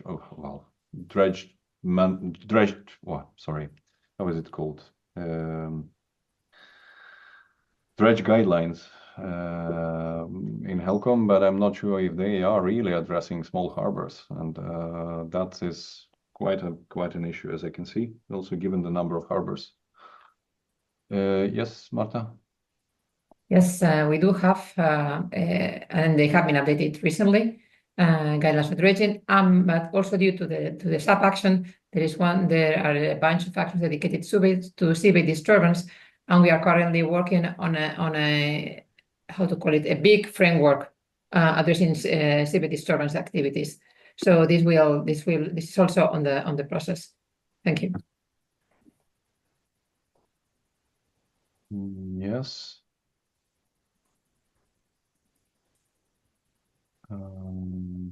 Yeah, okay.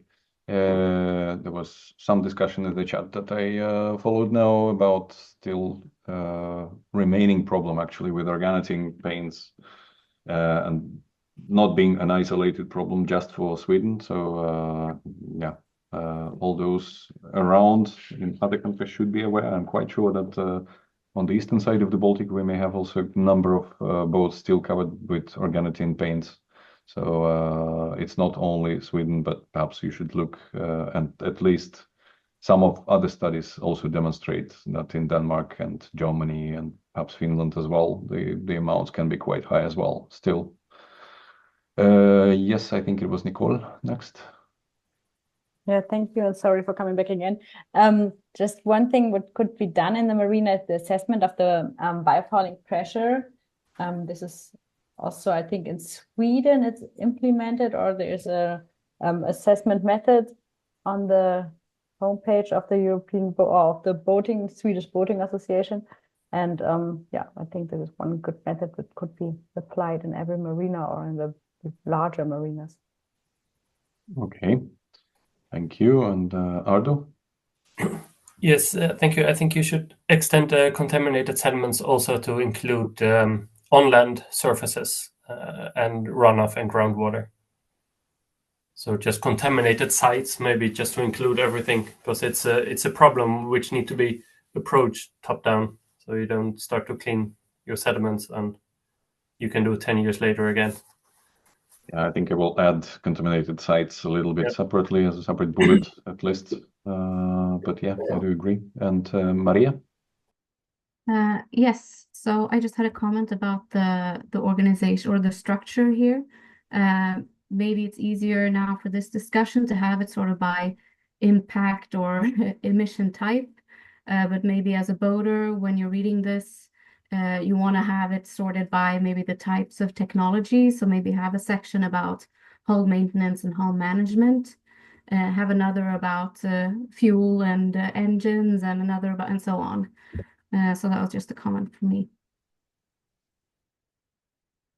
Thank you.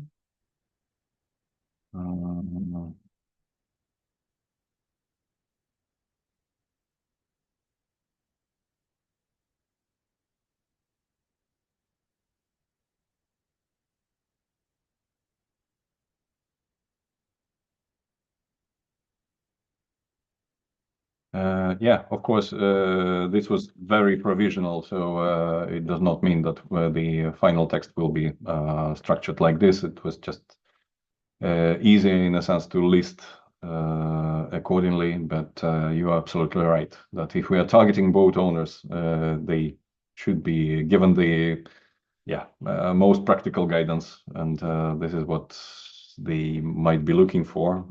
So how to reduce impacts related to hull management or engine management or whatsoever. And this is applicable, of course, not only to the staying at harbor or marina, but also operating at sea as well. Okay. Just a question also to actually Jutta or Katrina.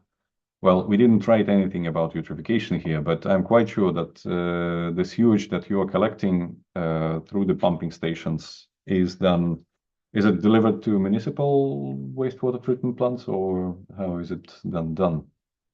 Actually, in the Turku archipelago, it needs to be driven to Turku city, because there is the only plant that can take care of that such a waste that the sewage coming from the boats is, because it's really strong. So in the archipelago, it's too much for the waste treatment plants there. But I was also wondering that should there be also recycling as there was the waste management on board? Then when you come to the harbor, it's also important that you can use the different recycling bins and you don't just drop everything into the same place, as we assume that there are they can kind of it is made possible to recycle in the harbor on the place they are. And also the use of pumping stations, and also the dishwashing sites. Oh, yes. If there are available. And then we have the chemical toilets that are also somewhere an issue. How to get rid of the chemical toilet waste, because it's even stronger than the water toilet waste in the boats. That's actually quite a tricky thing, I think, to deal with. So it is. I'm quite sure that municipal wastewater treatment plants are not happy at all about that. But what? Yeah, the smaller villages are really in a trouble if they get that stuff. But the bigger ones, of course, it gets mixed to more normal water, so it's easier. But in some harbors, there are the kind of sinks for emptying the chemical waste, no chemical toilet wastes, but not in every place. So for the boater to figure out where to get rid of it, it would be an important issue. Yeah. Okay, noted. That needs to be addressed. Okay. Well, one more thing. If Sure. we are looking at the wastewater or the sewage water from the point of view of the harbor management, then of course there are totally different perspectives to take in count. For example, to have a person who can repair the pump out station if it's broken, and to have the spare parts available, and many issues. Mm-hmm.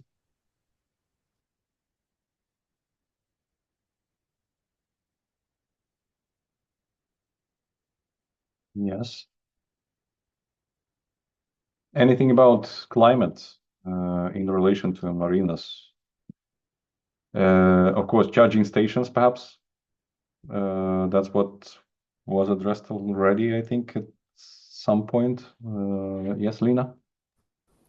I'm not sure if this is a marina problem, but in some marinas there are boat owners having the engine ongoing for several 10 minutes to charge the batteries, but they are still in the water, not on the marina. So I'm not sure where to have it, and they also have it's also creating noise for the ones living close to the marina, for example.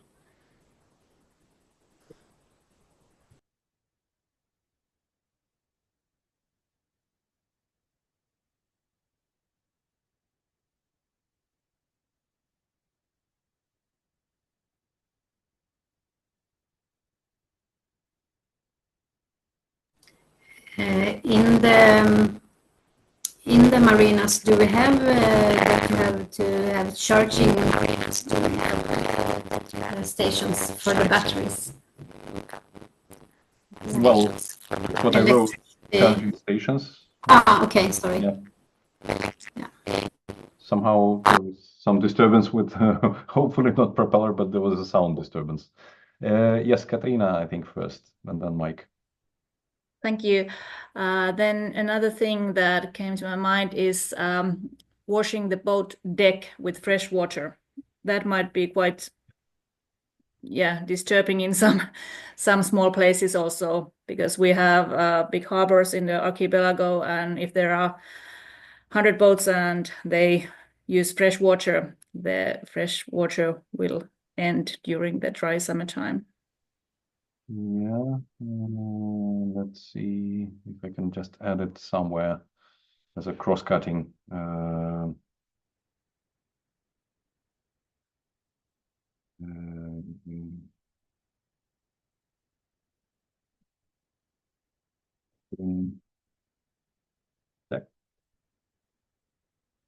Scarcity.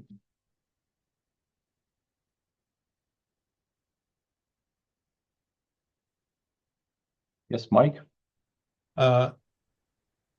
Yes, normally in marinas you already have electricity connections, so you don't really need charging stations, but you need, let's say, the proper connection to enable you to charge larger amounts of energy. So yeah, like that is probably better. And if I was responsible for a marina, I would also start thinking about differentiating, let's say, between boats. So because if you have an electric motor, you will need much more energy than those who do not have that.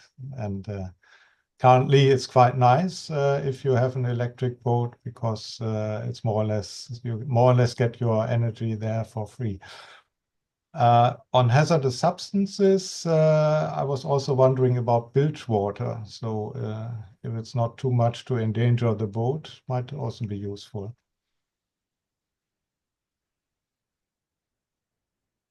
Bilge water collection for sure.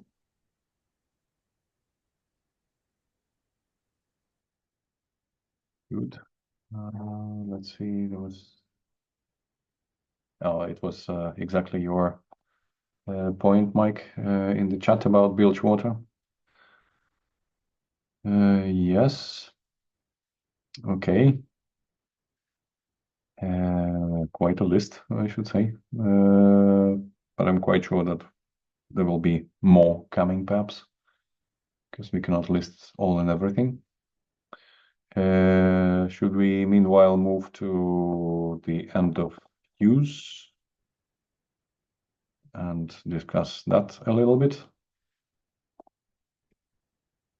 And we can actually simply list here what we think is relevant to be addressed. And I think that we can also start with safe disposal options. And we heard today quite a lot about what is needed for that. And we have, for example, addressed the need for incentives, economic incentives. Yes.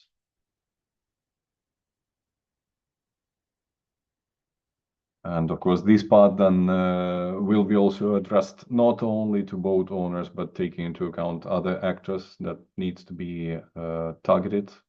Here it is also about perhaps governments or authorities, or, well, I don't know who will deal with that. Most probably in most cases, it should be the central government to deal first, to introduce any economic incentives, but that's at least the issue and problem that needs to be highlighted. And what was that? Yes, thank you actually, Marta, also for referring to end-of-life disposal. And there was a policy brief indeed that is also mentioned in the background document for this workshop, and that is now referred to in the chat. So not to forget, I will put it here in the presentation, in the listing. So take this into account.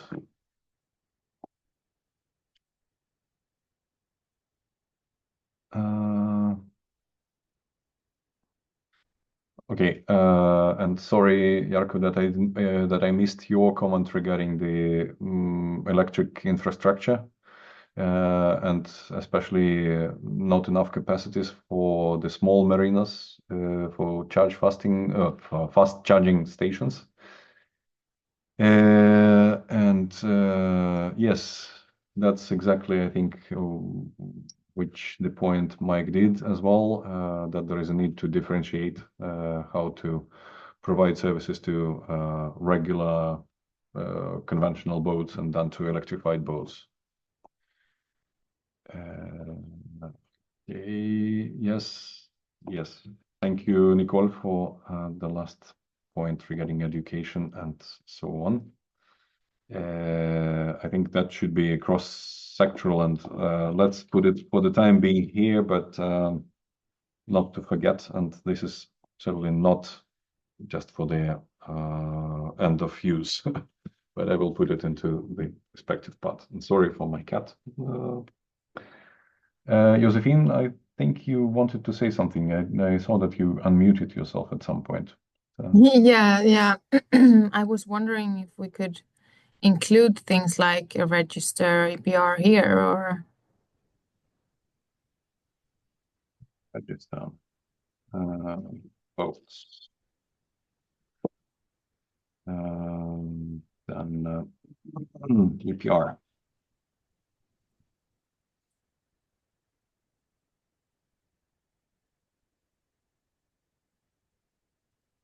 exactly. And about the reuse, yes, I really think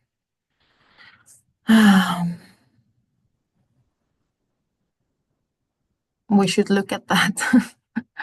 how to reuse the material, because now, for example, boat return, when they recycle the boats, it's only 25% of the boat that is recycled. How do you say materialåtervinning? Material recycling. Material recycling, yes. Yeah, material recycling, and how we can reuse more.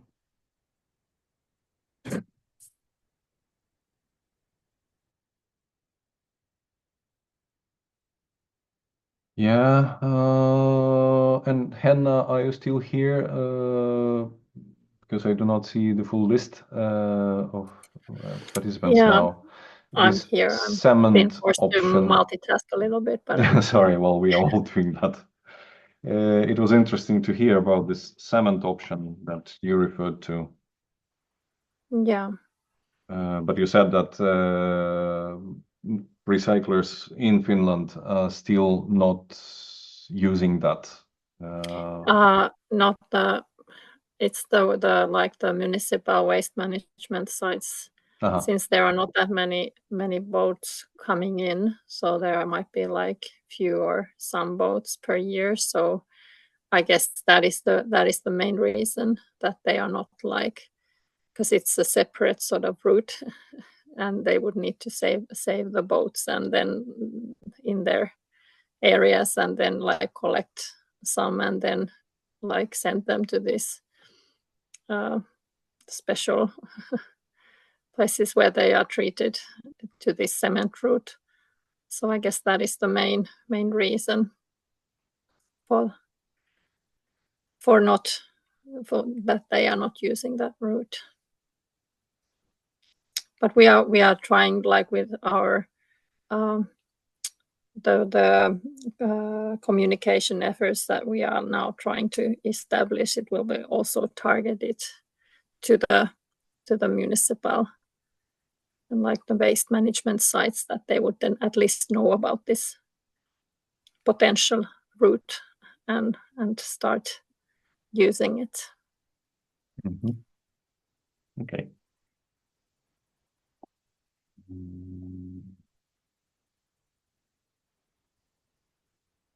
And I think it's at least what I remember from the discussions in the EU or the I can't remember the name of that was in a couple of months ago. So at least I think Finland is not the only one that is using this option in Europe. No, that's right. It was mentioned quite a lot, the cement route in this network, stakeholders. Yes, that was the what it's called. Yeah.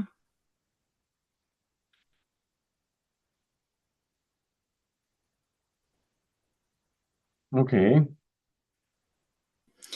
And according to my understanding, it's not the only way of recycling it, but I guess that is the one that is mostly promoted or kind of established at the moment, the cement route.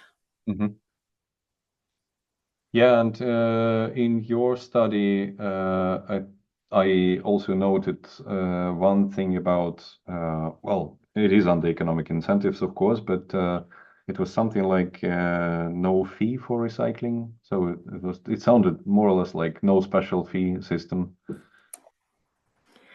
Yeah, I guess that was what we had for cars. Well, at least we had the incentive for quite like a scrapping fee for cars some years ago, but I guess the volumes of boats are so much smaller than for cars that it's not considered that good option. But the fact that was one option that people could get, like take the boats for the waste management sites for free, and it would be then the municipality who would be responsible for the cost. But that might then the waste fees that the municipality supply might be then higher due to that. So it might not be that like equal treatment for everyone, since not everyone has boats. So that's why people have to pay for the waste management at the moment. But it was considered as an option. But for example, in Norway, both the municipality and also the boat owner get like money for taking the boat to the waste management. So that's why it's they are collecting a lot of boats and the waste management is more effective. But of course, it needs resources.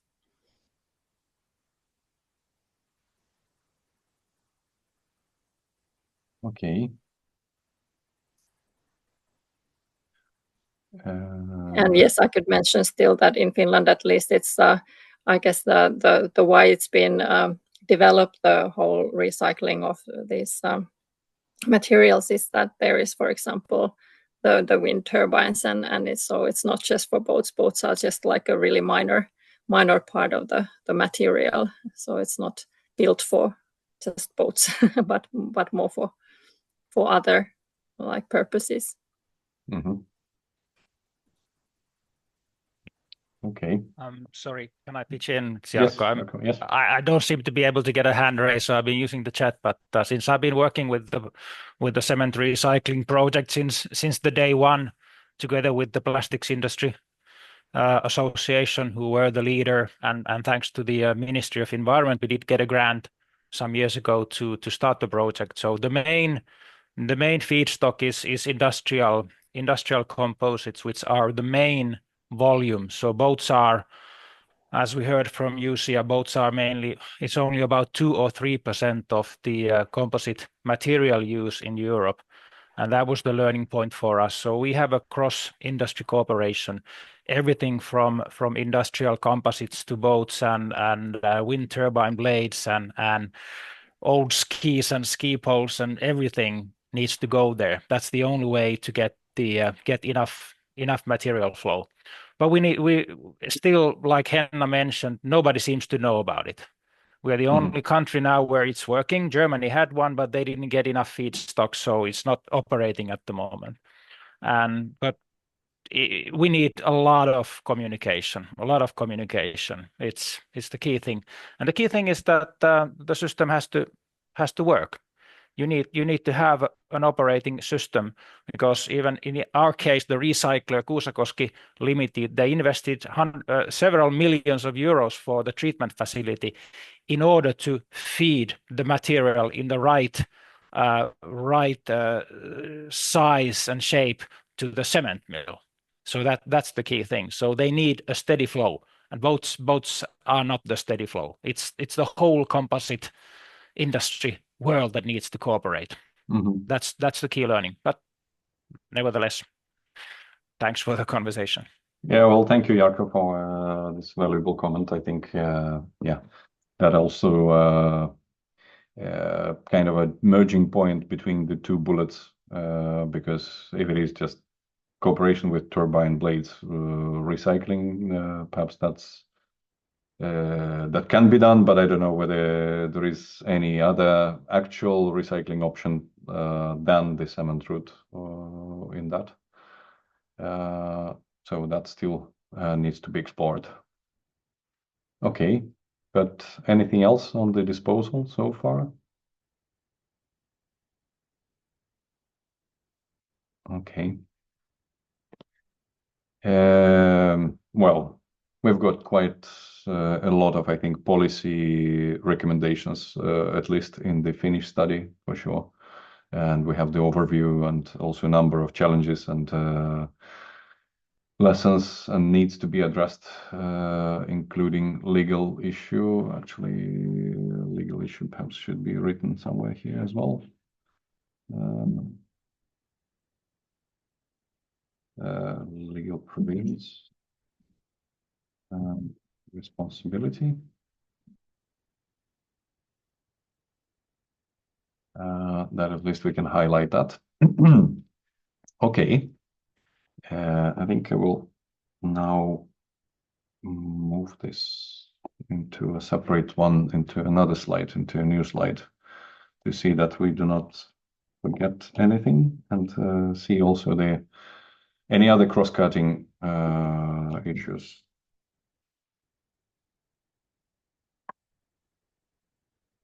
And I will remove it here. Of course, the education is relevant there as well, but I think we would better put it here. I think we also discussed of course, capacity building and training of boaters.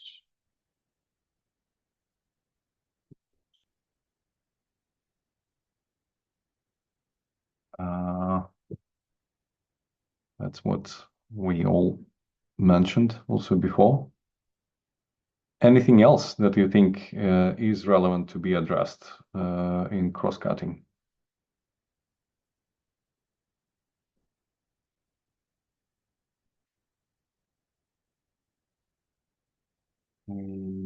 Yeah, there was something in the chat.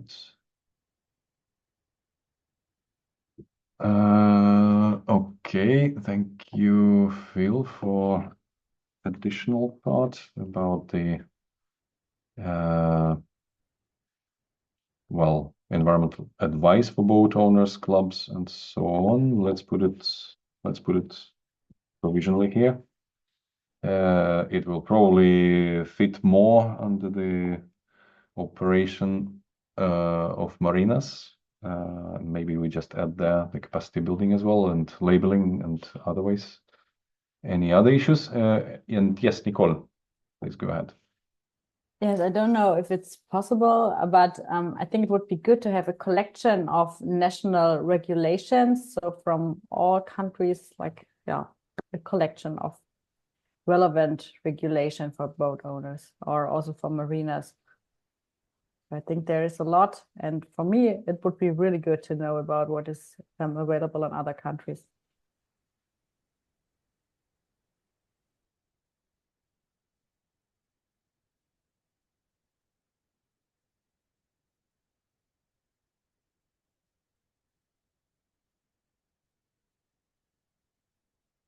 Okay. Anything else?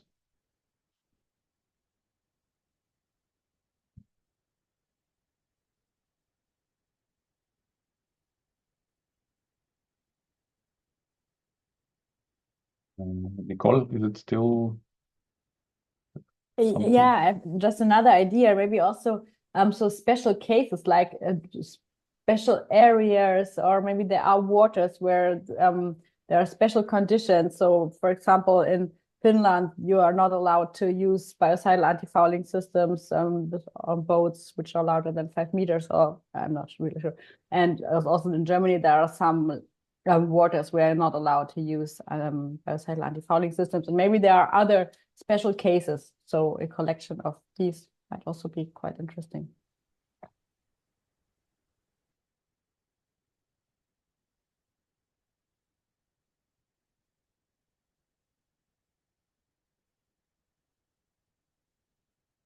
Yes, good.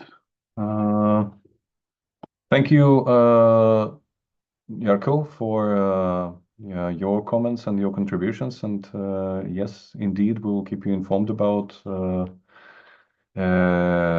well, next steps. And likewise, many thanks to Josephine. I'm not sure if she's still here. Maybe she has left already.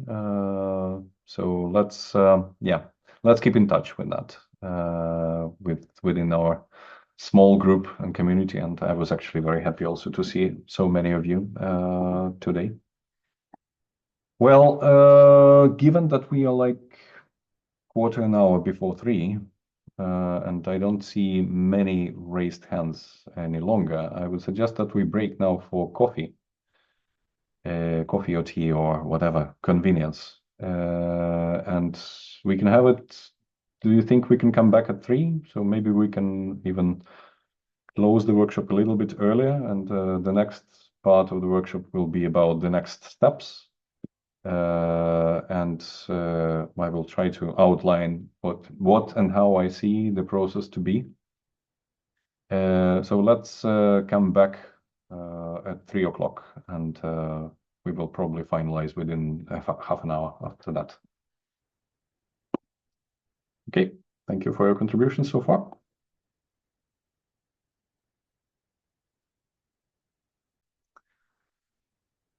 Okay. I will now share with you quickly elaborated last slide that we are all on the same page also with the next steps. And these are just again my proposals. We should actually jointly discuss it, and I actually did it counterclockwise from the final draft and the deadline that we all should keep in mind about the submissions and about the adoption that we anticipate. So I will start from the bottom. So the final draft, just to repeat, hopefully should be submitted to HELCOM HODS. Yeah, and actually I should have had a date for that the submission should be done in mid-November. And then we hope that before doing so, we should have a proper discussion about it at Maritime. And Maritime meeting will take place 29th, 31st of October, if I'm not mistaken, again with the dates. And then for that reason, we need to circulate it to Maritime, at least the draft for comments, and then we can submit also further elaborated draft within the course of October, but at least the draft for commenting should be submitted on 8th of October.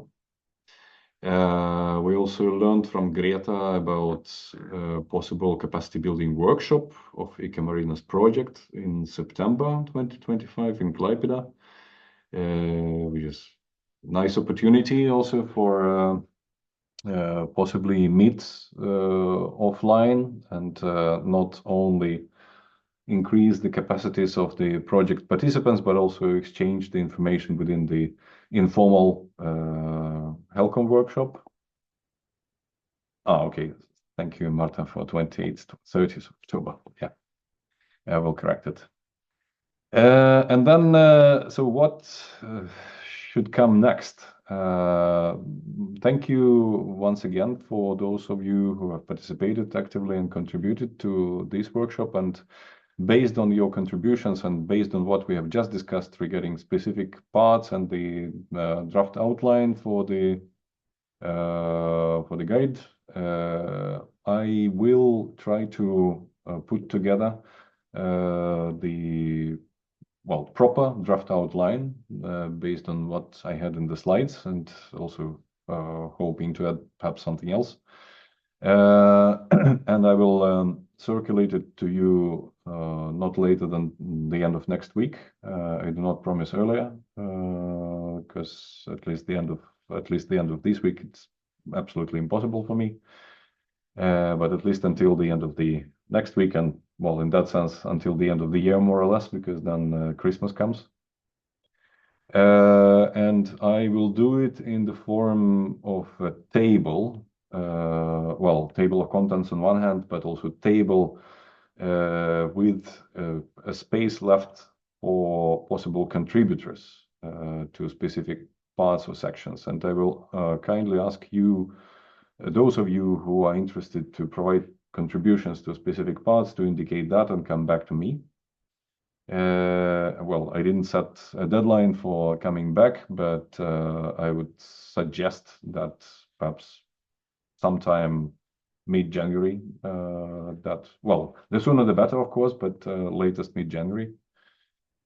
And then what I have also already mentioned in the beginning, this workshop today is just the beginning of this drafting process, and we may need separate working sessions or working flows on specific issues. And originally I had planned it differently, and I've got an indication and interest, for example, from Bettina Taylor, whom some of you know, that she would particularly like to have a separate session on underwater noise from recreational boats, and that would be based, of course, on the information that we've already compiled.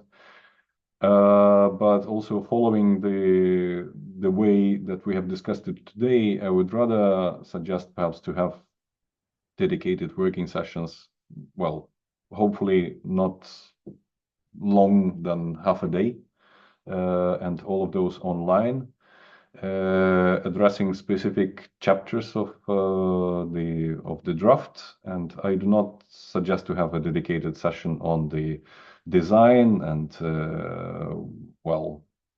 before the boat use, so to say, but rather address impacts at sea / inland waters, address impacts at harbors, at harbors, of course, not our harbors, and have two separate ones on that. Then we may have a session about end of life or end of use, but that's up to, all of this is, of course, up to us to discuss. And then maybe one dedicated one about capacity building and training and increase of competence of seafarers, boaters, to be precise in this case. But the last two bullets I put into square brackets because I'm not sure if we need to have separate sessions on those. So this is the road ahead as I can see it. CCB would be happy to lead and drive it through until we reach hopefully the adoption.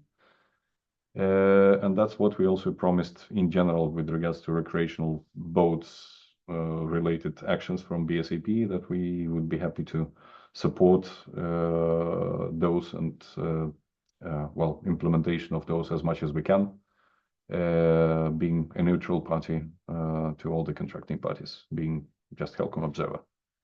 So this is how it is, and I see that again. Yes, thank you very much for expressing your interest, Phil, to engage us both, from the boat user perspective, and not only, but also as an important stakeholder. Any thoughts about this outline? Does it look feasible, possible?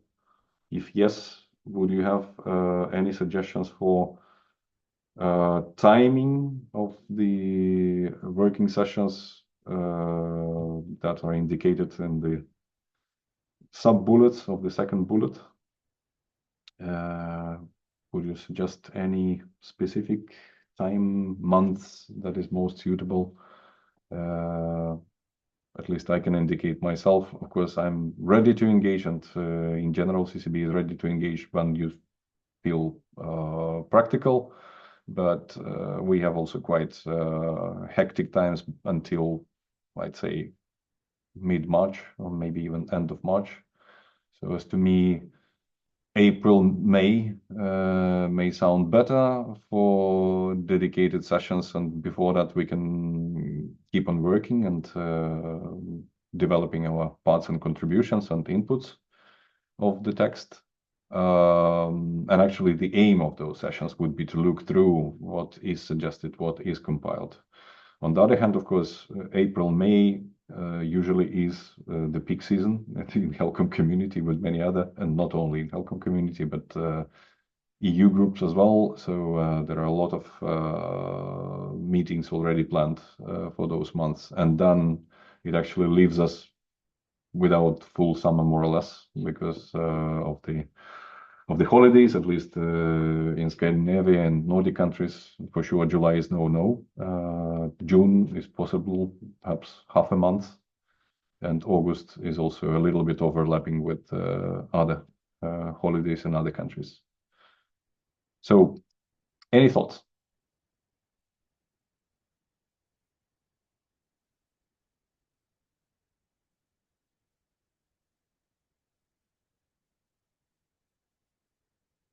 No thoughts? Yes, Marta? Thank you very much for sharing this proposed way forward. I'm having a couple of very humble suggestions, so you can just disregard them. First of all, I was thinking that maybe it would be worth it to send this not only to participants, but also you may want to consider including also all maritime contacts, because there may be people that are not here but may be interested in contributing. That could be one suggestion. And another one, I was thinking, like you said, you would provide a table for input. Maybe it is worth it to have it as an online document so that people would see how the rest of the people are contributed. So sometimes you feel more eager to contribute if somebody's already there. So your name is is the only one in one field of peace. Just some ideas. Thank you. Yeah, thank you very much, Marta. And I can immediately respond, of course, if HELCOM Secretariat could also host that online document, that would be, yeah, fantastic. Thank you for that. Because I have already, well, perhaps not only me, but many in the group had an opportunity to work with online documents that are hosted by HELCOM, and I think it is really smooth because, well, we are using other cloud tools and they are not as reliable in many cases. So yeah, that would be really appreciated if this can be placed at HELCOM, whichever shareholder, share whatever, SharePoint. Yes, and then the second comment, of course, this would be also very much welcomed if this is circulated further to HELCOM Maritime contacts, so that everyone is on the same page. And of course, we will share as well the recording of this workshop that will be on our website and the event webpage. Likewise, the presentations, and thanks to those who have already sent those. I got some from Arduo, from Sofia, for example, and I would appreciate receiving the others as well. But what about the ideas for, yeah, a couple of more drafting sessions? Do you want me to come up with proposals for dates also and suggest those? Or should we, I don't know, doodle, whatever? Yes, Nicole? And yeah, I just wanted to suggest a doodle pool. Okay. My notes are occupied by my cat now. I have to first get it out of him. Yes, Marta? Yeah, I would support Nicole's idea, and I was also thinking that maybe when sending the table, we could already now provide a couple of doodles, at least for these two ones that are certain that we are happening, and then we will see later on if there is a need for the other two additional ones. Thank you. Good. Thank you for this suggestion. Anything else? Any other ideas? Any other thoughts?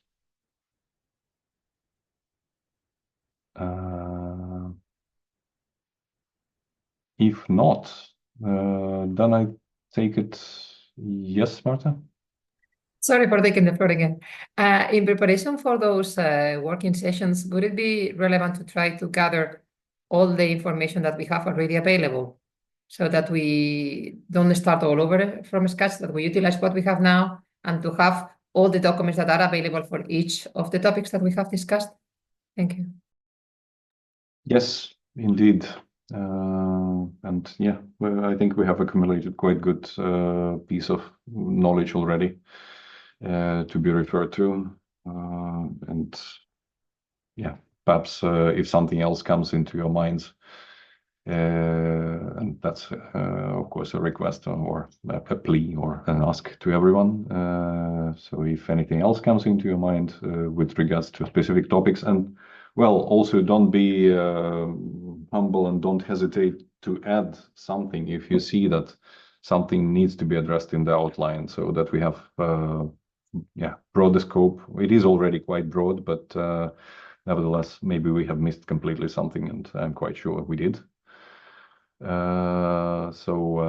Yeah, please indicate that also in the shared outline that will be then circulated to all of you. But if nothing else, I think we might be done for today. And I would like to thank you once again for your patience, for your strength and stamina of staying together with me for this online event. I know that online events are, especially the long ones, are not that easy. But I think we did it well, and we shared new piece of knowledge also in the morning, and we looked through the outline, and with your contributions now have a much more solid draft that will be circulated accordingly, according to the timetable I have presented to you. Yeah, and well, I think we will be even able to report on this tomorrow to the heads of delegation that will be happening in Helsinki, and that I will attend, but most probably it will be for Markus to say about the progress of IC Maritime and mention, hopefully, that we are also working on recreational crafts. Good. Thank you very much. And thank you. Yeah. Have a very good continuation of the week, and also happy holidays. Thank you. Bye. Thank you, everyone. Bye. Thank you. Bye. Thank you. Bye.